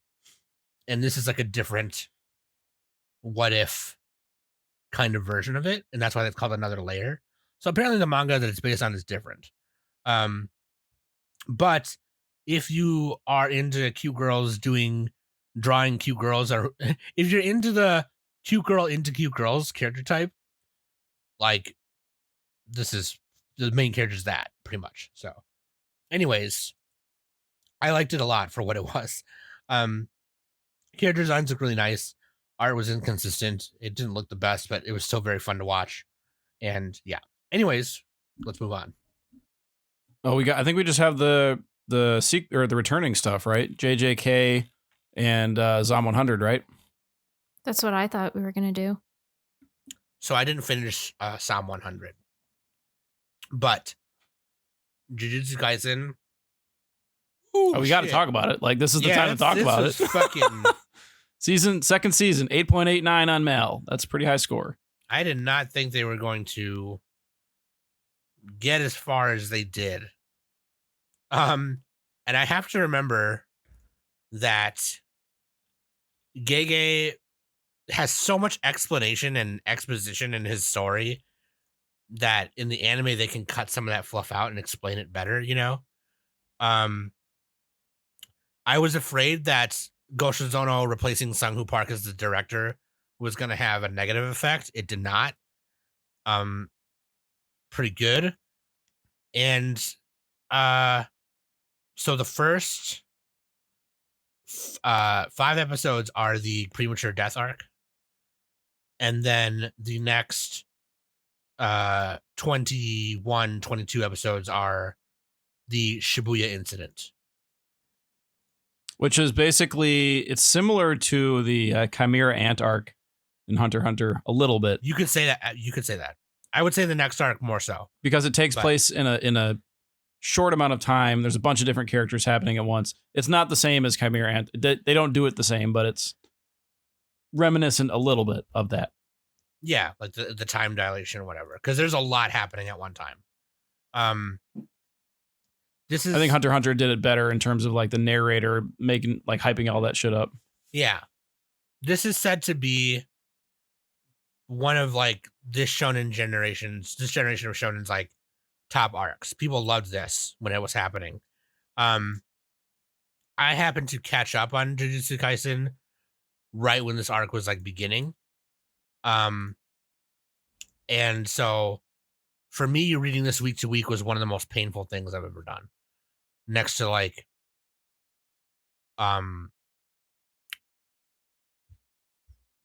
swallowing a diamond and pooping it out. That being said, yeah, I mean, we all watched it, right? I mean, y'all watched it? Or what? Oh, yeah. I saw the memes before I was spoiled on like the big meme, or the big character moments, we'll say, that happened. We don't want to give any hard spoilers, probably. No, I would not. No. As far as like how certain things play out. I don't even want to say, like, I don't want to get too specific on it, but yeah, essentially what happens like early on is like the Shibuya incident. Gojo, Gojo is basically captured, right? And that is a spoiler, but it's not like the ultimate spoiler because it's most of the show he's not fighting with them. No, yeah, that's like kind of like the big first thing. And he's that the most happens. powerful sorcerer in the world, right? Yes, he's the most powerful character in the world. Yeah, and that's kind of what triggers the rest of the events that happen in Shibuya. But basically, the idea is to forget. It's basically 20 episodes of fighting. Yeah, that's what it is. It basically the idea is for Geto and his cohorts to go into Shibuya and murder everyone and begin the Age of Curses, while acquiring the other fingers of Sukuna, Ryomen Sukuna. And so there's this, and I can't remember what it's fucking called. They entrap Gojo in this cursed tool, or Geto does, where it's basically an imprisonment thing. You know those, like, what is it? There's a magic card that does it. It's like you play the card and it exiles a permanent, and then, you know what I mean? Like, it's out of the game. It's basically out of the game until that thing is removed. It's literally what they did to Gojo. Yeah, they Oblivion ringed him. Oblivion ring. They literally Oblivion. For you Magic players out there, they Oblivion ringed Gojo. So he basically is not existent in this world. And the other Prism sorcerers, Realm. the other sorcerers Prism are Realm. playing mono red. They can't kill it. Pretty much. There's a whole fucking Although, thing they have to do to there's release exceptions, him, and I won't get into that. But they try and figure that out later after this. But I will say where it ends, they ended it in a very nice cliffhanger where we get to see, and this is not a spoiler because we knew it was going to happen, where we finally see Yuta from Jujutsu Kaisen 0 come in and go, "Hey, I'm Yuta," and then some shit happens. I won't say what, but they do reveal like who Geto is and why he's doing what he's doing. And I'll just say this: the biggest fucking thing to come from this was the fucking. Okay, I'm on TikTok every night now. Okay, I love TikTok. I hated it at first. You guys are bitches for getting me into it. But ever since we made the Anime Summit TikTok, I've just been on there watching fucking little Korean girls eat a huge plate of lobster. And it's my favorite fucking thing ever. I love TikTok. Okay. Oh, the mukbang. God damn, dude. I cannot stand that shit. I love them, dude. I fucking love them. I follow a bunch Keep all that to yourself. I will watch the horse hoof videos though, Scott. Or yeah. Sam. Oh yeah. Horse videos are good. I've been talking to Scott too much. Yeah, Scott. Yeah, fuck Okay. you, Scott. Also, I miss you. I haven't seen you in like fucking 5 years. Dude, on TikTok, man. Okay, I'm following a bunch of cosplayers and other podcasts, which is fun. And anytime someone did the Nanami thing was really funny. So I'm just gonna say this, and I'm gonna tell you, and I can't for the life of me remember some of the people who worked on these cuts. Because some of them are animators that I follow closely. I'll look it up later. But there's a part where Nanami is fighting. I can't remember the fucking the person's name. They're like a gender fucked kind of character, and they use this sword, and they got a ponytail. Nanami basically comes in and wrecks the shit out of them, and yanks them by the ponytail and says, "Tell me where the enemy is located and how many there are." And Nanami keeps beating the shit out of them until they talk, and he yanks their ponytail. And it became this big meme where it was like, "Ooh, daddy," like, you know what I mean? And I posted that in our Discord. yeah, it's too. really fucking funny. And all these memes were coming out. It was so fucking funny, dude. And people were making TikToks of like them doing funny shit with it, and fucking girls asking their partner to dress up like Nanami and pull their hair and shit. Every time it came up on my feed, I favorited it, commented on it. It was so fucking funny. Oh my god! And here's the best part. He doesn't do that in the manga. Like, they don't do Hell that. yeah. They did That's it. what I'm talking about. Yeah. In the anime, I'm telling you guys, the staff they have working on Jujutsu Kaisen over there at Mappa are horny. They are making these dudes extra titified, pulling people's hair. They know exactly what they're fucking doing. It's like Disney drawing the cocks all over the fucking place. back in the day. You know what I mean? It's so fucking funny. And I, as much as I love Jujutsu Kaisen, whatever, I love this clown shit. I love it. I'm also horny for it. I don't give a fuck. It's so fucking funny. Keep fucking doing it. It's great. It's amazing. That being said, what Nick said, this whole fucking season is basically people. It's just battles every episode. It's people Like Sakuga every episode. It's fucking. I'm telling you, man. Isn't this the show that the animator said he wanted to kill himself? Oh yeah, no. It's like that's how hard they're working him, like to the bone. Yeah, which it shows. Like the show looks really fucking good. Right. The fights look fantastic. Yeah. But I mean, obviously, you don't want to work people to death to do it. So yeah, and it's and I got to remind which ties into the next show, Zom 100. But anyway. Yeah, and I got to remind people too that this is like, you know, it's an industry wide problem. It's not just a Mappa thing. Yeah, like, yeah. Except for KyoAni, they did KyoAni, and I don't know about Ghibli, but KyoAni does a decent job. KyoAni, oh yeah, KyoAni, yeah. And of course, they're the one studio that got attacked, which is fucking bullshit. But oh god. But in Jujutsu Kaisen, man, it's like 10 fights going on at once. So like, you know, when they get to the next part, it's not necessarily the next part. It's happening at the same time you watched, you know, a previous fight. You know, they call a bunch of Jujutsu sorcerers to get to Shibuya and handle business. And you realize that the Zenins are kind of like turning their back on Megumi at the same time. And then Toji shows up. And it's like, okay, well, oh shit. You know, and I it's a bunch of hooliganism, man. It's so ridiculous. They did it very well. They adapted this arc very well. Probably funner to watch than read, to be honest with you. If I'm being honest. Like, it's crazy. Danny, do you have any thoughts? I just like to say that I need to stop scrolling on Twitter, and because I keep spoiling myself with certain things, and shows like this that is like a popular shonen. I spoiled myself. I literally just need to watch it week for week so I don't spoil myself, because there are certain things that got spoiled for me, and I was really upset about it.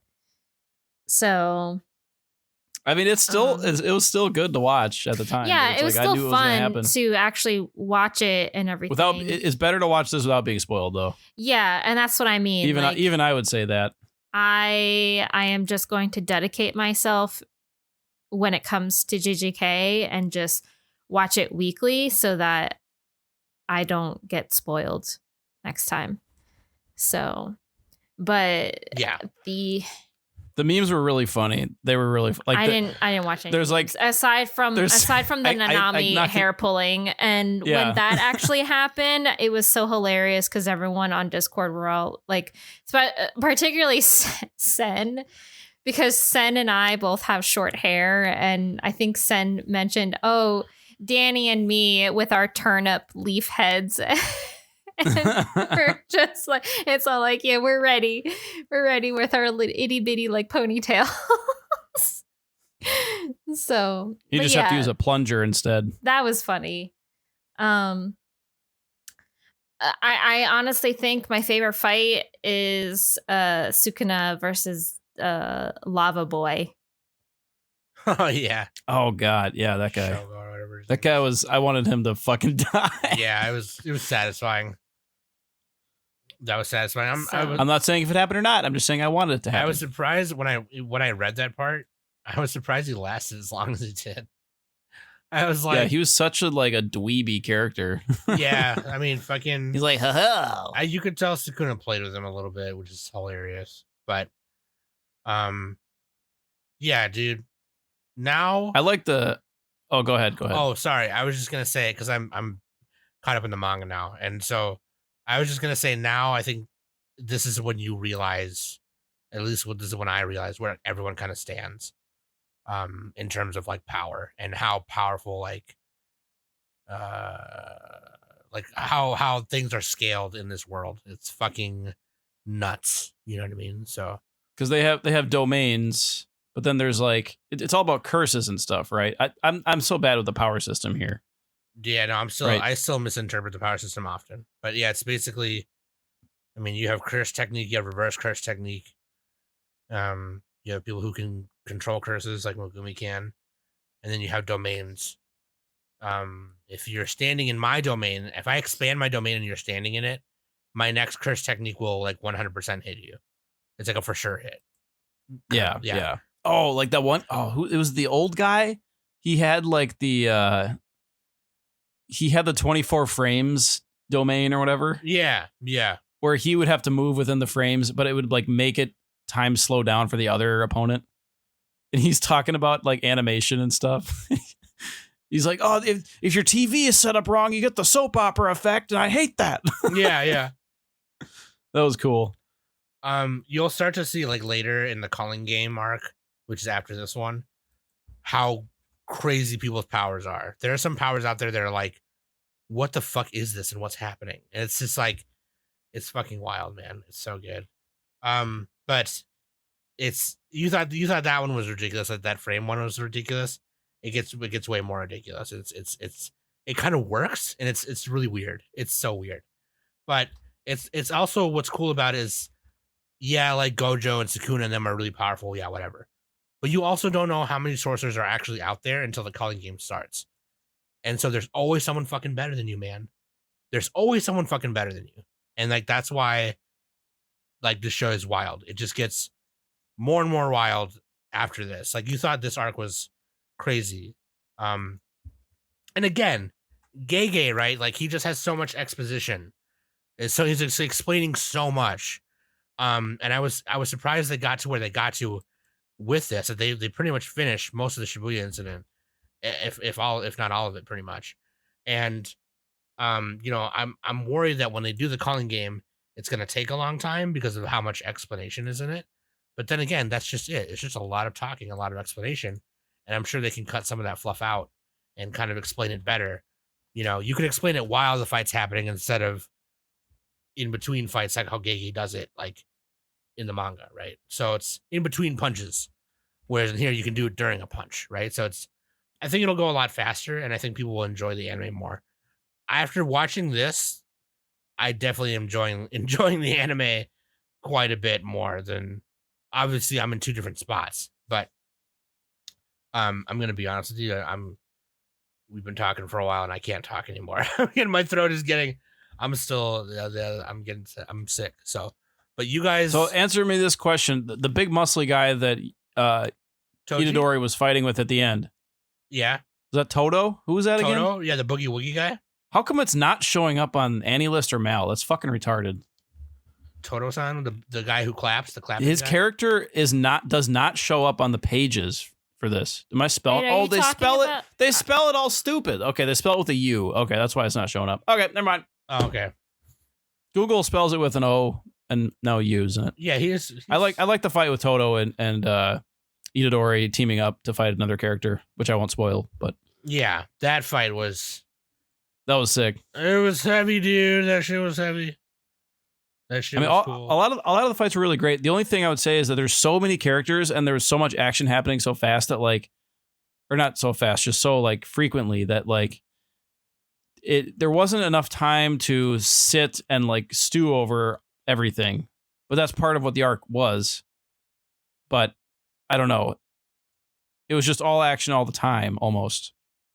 They did do some flashbacks before during certain fights with dramatic moments where you don't know what's going to happen to that character, and then they go to a flashback and then it's like, oh shit, is this a flag? But yeah, you know what I'm talking about, Sam and Danny, where there's not enough downtime. Yeah, no, it doesn't let up. That is the complaint that I'll make about this season. But the fights were they looked really good. It's just I need to be more connected to each fight. Yeah, it didn't give you a moment to breathe, to kind of process what fight just happened. That's the major flaw that I would say with the season. But other than that, it was good. Yeah, that makes sense. I can agree with that. Yeah. And the ending, it ended a little bit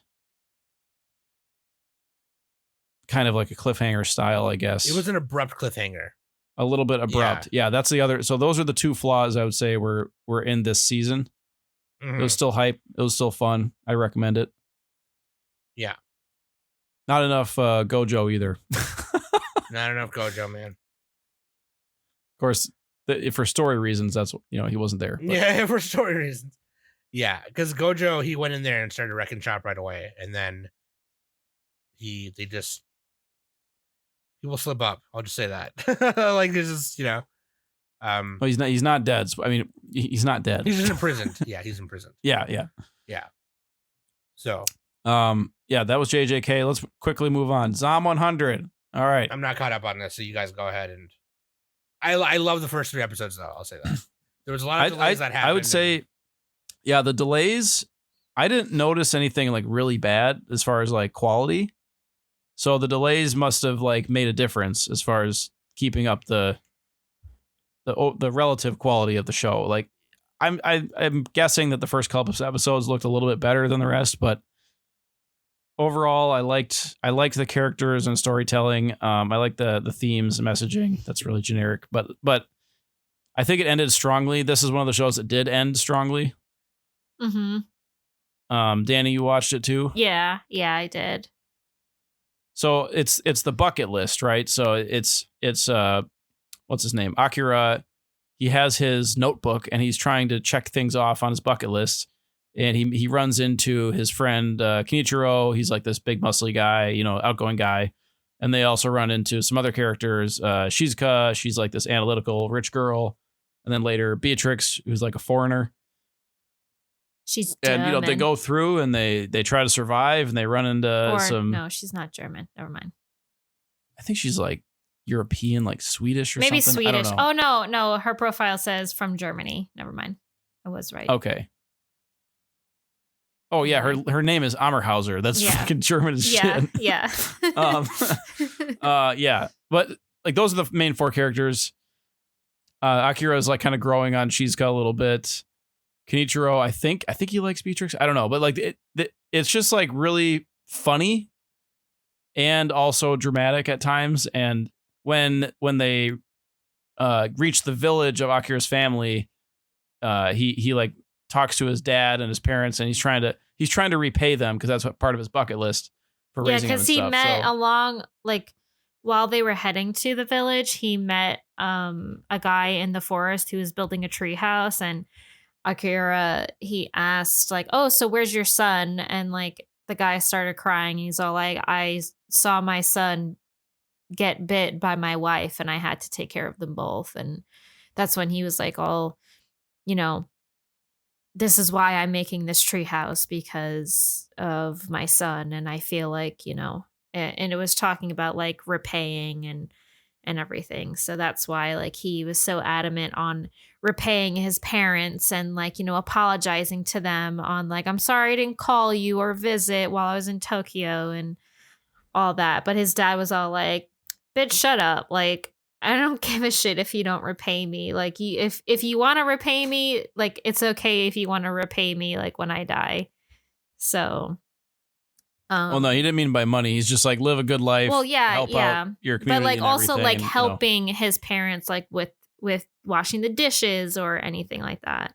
So, I didn't necessarily mean like repaying his parents like with money and stuff. Like he can't do that. Yeah. Number one, they're in a fucking apocalypse. Here's some cash. So, yeah, what's that money gonna do? Nothing. You wipe with it. Yeah, it'll make good toilet paper.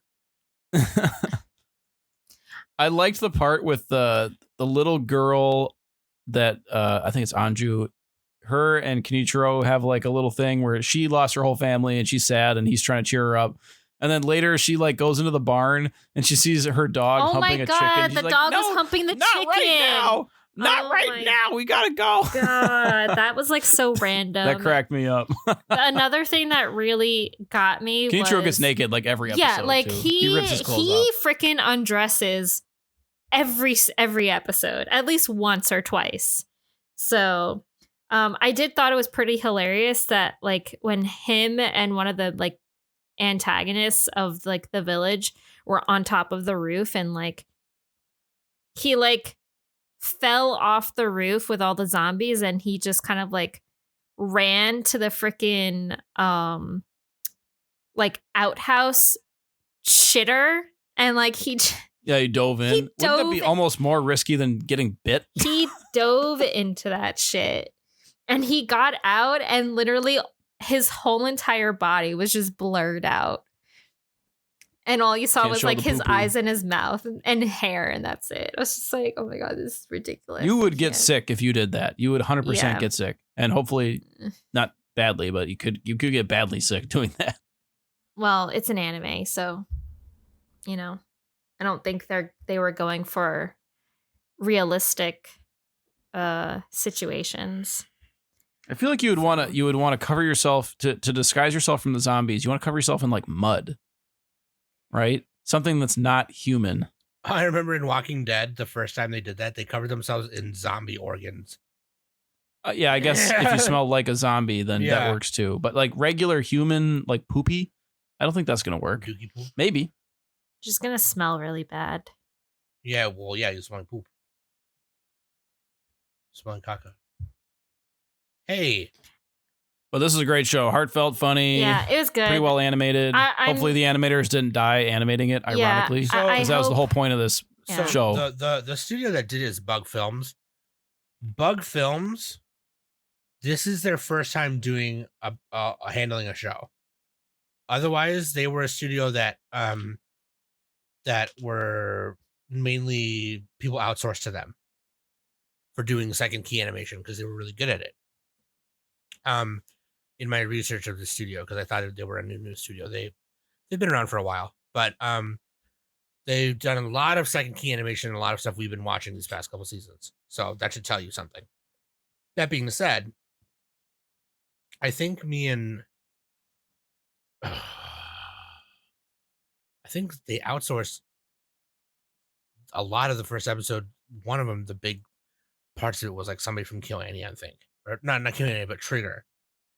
And I forget the person's name. But anyways, there was a lot of hubbub. A lot of people were like, when Twitter like went wild and they were like, oh my God, they took Shaft's name off. Oh my God. And it's like, yeah, dude, it's not because Shaft is like, they fired them or something. It's just, they probably just didn't work on that episode. That's not a big deal. Yeah. That's not how that works. Anyways, but like, I think I don't know. I couldn't find any like particular reason for any one reason for the delays. It was just a bunch of kind of generic answer stuff that I kept finding online where it was like, I think it was poor time management and probably along with handling a lot of second source animation that they were doing for other shows. They probably, I don't know. I mean, I might be talking out of my ass here or anything. No, that could be true. I mean, like because the one of the most recent was Witch from Mercury, right? Season 2, and so I'm pretty sure, and well, it's season 1 and season 2. I'm pretty sure Zom 100 started when season 2 aired in the season. Was it summer when Witch from Mercury season 2 was? I think it was. I don't remember. Oh, but I mean, Undead Murder Farce and all that stuff. Oh, so no, not Witch from Mercury was already done. But like that was a big one that they did recently. I can't find the others. Oops, that's the wrong page. Sorry. Anyways, it doesn't matter. What I'm saying is that could very much be true. You know what I mean? I think it just might have been. Also just be general delay stuff, like what happens on this podcast all the time. Like I get tired, or I forget to watch something, or Danny forgets to do this, or Nick forgets to watch something, or catch up on something, or we forget to. Well, you know what I mean? It could just be general stuff like that, or Nick gets sick, I get sick. Who knows? I don't know how many people are on staff at Bug Studios. Yeah, that's another thing that I'm thinking. Maybe they just didn't have enough staff to do, one thing and then also focus on this show as well. Well, because I mean, also they outsourced a lot in the first like half of it, where normally they're the people who are on the outsource train. People outsource to them often. So I don't know. It could be a number of things. That being said, it looked great. Oh yeah, like it was from opening to ending. It was great. I enjoyed myself. I'm glad it's done now. I mean, I'm hoping there's more. I mean, if there isn't, I'm definitely reading the manga for sure. There is. So there's more. I'm not. I feel like you could just infinitely have a zombie story. You could, and with this, you definitely could, and you would. And I feel like it's not that hard to write. Well, no, you definitely could, and you definitely could with this story in particular because obviously it's the characters that drive it, and it's funny, it's hilarious, and so the kind of I bought this manga on a whim, years ago, and yeah, you said that before that you bought it because your job gave you like an Amazon gift card. The cover looked cool. I was just like, okay, let's go buy it. So, I don't know. Psalm 100. Yeah, I'm 100. Yeah, let's do it. Anyways, the art style of the the kind of splatter look that they kind of put into like the design of each episode, they captured that from the manga very well, and not even just down to the character design and everything. And one of the things that made me laugh really huge in the first episode in the first chapter and first episode was, when he tackles the one chick that he has a crush on, and he confesses and then tackles her. And I just was like, man, that's great. He does something on his bucket list and then he does what's necessary to survive right after. And it made me laugh. And the anime captured that so well. To go back to Snowman's question of the week or whatever, that could probably be a top answer for me. Is the first episode of this show was done really well. It was really good. And I mean, it's funny, man. It's a fun ride. It's a fun fucking ride. Okay. Walking Dead was fun for the first couple seasons, and then it got stale. I don't ever see this story getting stale at all. Whether you're reading the manga or going to continue watching the anime, hopefully they do more. I don't think it's ever going to get There's 15 volumes of the manga right now, so they could make another season right now. I only have like the first 5. I'm behind on collecting it, but yeah, no, yeah, you could. There's definitely going to be more. Like at least I hope so.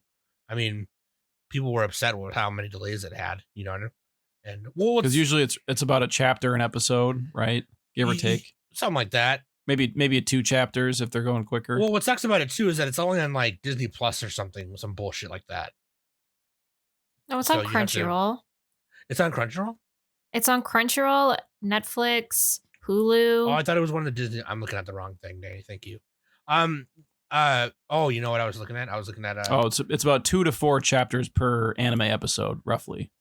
So like every 2 to 3 episodes they do about a volume. Yeah. That sounds right. That sounds right. I was looking at depending on the anime. Not counting One Piece. I was looking at Undead Unluck for some reason. But yeah. Crunchyroll, man. Fucking you know what, Danny? I got that fucking email from Tyler at Crunchyroll. He's like, "Oh, Zom 100's back." Oh wow. Yeah, here it is right here. Oh no, sorry. Not from Tyler, from Jennifer. Yeah, she was like, "Look, Zom 100's back." Are you talking about it? Yes. Jennifer, I am. She also attached some pictures of Jujutsu Kaisen Crocs here at the bottom. I don't know what she wants me to do with these, but there are Jujutsu Kaisen Crocs if you guys want. Oh my god. Wait, what do you call them, you guys? What do you call those little things you put on your Crocs? The little charms? What, babe? Gibbets. Trisha said gibbets. Oh there are on the Crunchyroll store. There are Jujutsu Kaisen gibbets. Oh boy.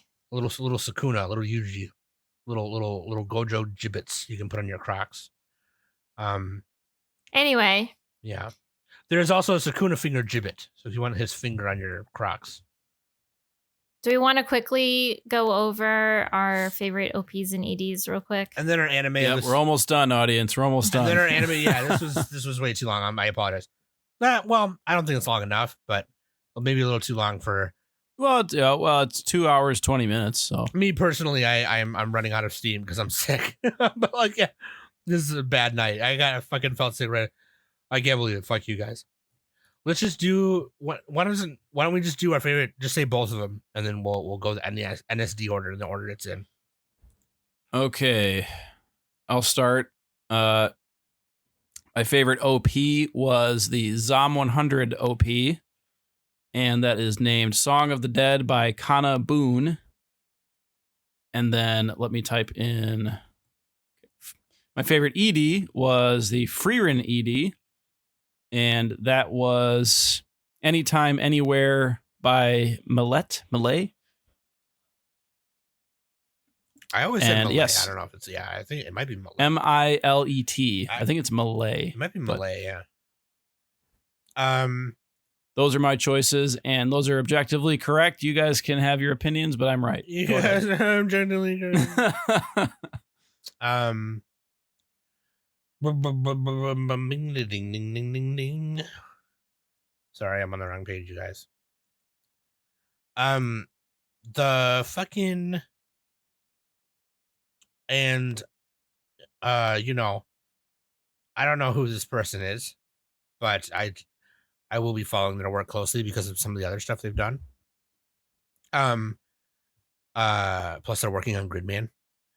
But the guy who storyboarded this opening was fucking cool. But I put Undead Unluck because the song is really cool, and it's your typical shonen opening where it just kind of just shows all the characters in their different capacities, and it's a very good intro OP. You know what I mean? So, and then it was done very creatively, in my opinion, with like the characters flying inward, but like in different monocolors. You know, I liked it a lot, and the song is really fucking catchy. The song is 01 by Zio Vachi. But yeah, that's OP to Undead Unluck. And in the ED I put Link Past and Future by Konoha Akisato, the character, the voice actress who plays Konoha in 16-Bit Sensation. I just really like the song.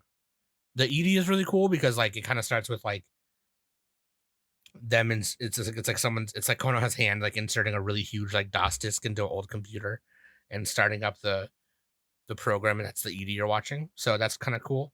But the song is just really fucking awesome. The OP was cool too. I just wanted to put Undead Unluck OP because I fucking love Undead Unluck, and it looked really cool to me. It's very shonen-y, but done very well. You know what I mean? So, anyways, those are mine. Mine is both OP and ED are both from Spy Family. The OP is Kurakura by Ado, which is directed by Misaki Iwasa. And the ED is Tomoe no Ichi Deki by Avandi featuring Corey Wong, and that ED animation was directed by Eugene. You put the directors now, huh? I looked it up. What do you want from me? Oh, nothing. You've never done it before, so I was just like, oh, cool. I know. I mean, well, this one, because when we're doing the group watch and the OP for the OP, Kai was talking about it because we were just like, it's very crisp animation. It's very different compared to Crispy. The first two. So, and it was very different. So, and he was curious on who directed it, and I looked it up and I told him that it was our friend Misaki Iwasa. So, and he's all like, wow, that totally makes sense. So, yeah, I had a very hard time picking because there are just so many good ones. Like, I mean, I loved the Apothecary OP, and yeah, you put that on our radio hour. Yeah. Like, I mean, cool I love too. that. Yeah, the song is catchy and everything. So, yeah, I mean, this season, honestly, I didn't aside from like Apothecary and Spy Family, not a lot of the OPs really caught my eye. Like, I didn't catch myself looking them up on Spotify and then putting them on my anime playlist. Yeah. So like it didn't stick out. Yeah. So yeah, I just really enjoyed these two in particular. So and both the songs are great. Like, they're super catchy and fun. So, and I put both of these on the radio hour too. So That's right. yeah. Yeah, dude.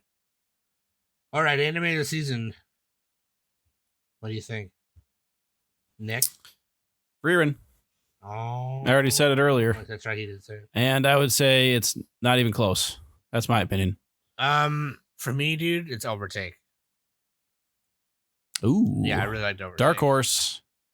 I like it. I like it. I really liked Overtake, man. You are also allowed to pick any sequels or continuing shows if you want. Yeah, of course. If you feel strongly about it. Jujutsu Kaisen, of course, but I feel like I need to mention Overtake because I want more people to watch it. I really enjoyed it. It was just That's fine. yeah. So I mean, it was very cool. I love Overtake. I think I'm gonna go that route too. I think I'm gonna say Overtake. Just fucking do it. Hell yeah. Dude. Like, That's wild, dude. I gave it a 9. Overtake. I gave it a 9. So like yeah. That's a Danny 9 right there. it is a Danny 9. Yeah. 9 flat tires out of 10. 9 flat tires out of 10. 9 shutters on the camera. 9 mimics that eat Frieren out of 10. Oh man, I love I love ongoing jokes in anime, like in the story, And the Frieren The Frieren memes and fan art are fantastic, by the way. Everybody should at least check those out. Oh yeah, they're great. So funny, so funny. Tag me in the Discord if you find them. Definitely taking over the next comic yet. I've seen people post sleeves and stuff, card sleeves already of upcoming comic cat stuff, and a lot of Frieren on there, man. A lot of Frieren. Because it's not that hard of a cosplay compared to some other stuff. Yeah, and it's very good character design. I mean, I don't mean to say it's easy, but compared to some other things. Sure, yeah, absolutely. I remember the one comic cat where Bochi was a thing. There's Bochi everywhere. Bochi. Just people panicking. Just people panicking. People just panicking the whole time. Oh, what a nice season. I'm excited to start winter. I'm very excited. Tune in next week when we talk about my ass. It hurts. I was expecting Danny and Nick to laugh at that. They didn't laugh at Oh it. no! Oh, sorry. I thought you were still going. Yeah, All right. yeah, You gotta just cut I all thought of that. Just yeah. cut. Just end it after you say my ass. Don't even include this. No, That was way too long of a pause. I'll cut out the pause. Yeah, dude. Haha, good one, Sam. Yeah, dude. I'm very excited to start this new year, and I can't believe you guys listen to us for another year. That's fucking funny. But I am going to get back into doing Somcast. I slowed down a lot because I was like, oh, because Danny kept giving me poop for it. She was like, slow down. It's not a race. I'm Danny. And I was like, all right, I'm sorry. So I slowed down a little, and Nick was like, you're making us look bad. You make me look. He did it exactly like how in the opening to Courage the Cowardly Dog, and he's like, stupid dog, you made me look bad. That's Nick.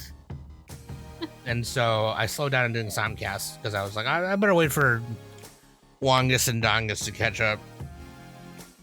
Well, no more. I've already got one recorded. It's in the canon. I just got to upload it. Just me talking about some stuff in 2023. And then I'm going to get back into the newscast in before Danny says, yeah, you talked about that last year. Shut up. All right? You did though. Shut up! Don't yell at me. I ain't yelling. Just we're inside voices, all right? When I get over this cold, it's over for you. The both of you. Okay. Take us out. I've been Sam. That's been Danny. That's been Nick. And we've been the Anime Summit Podcast.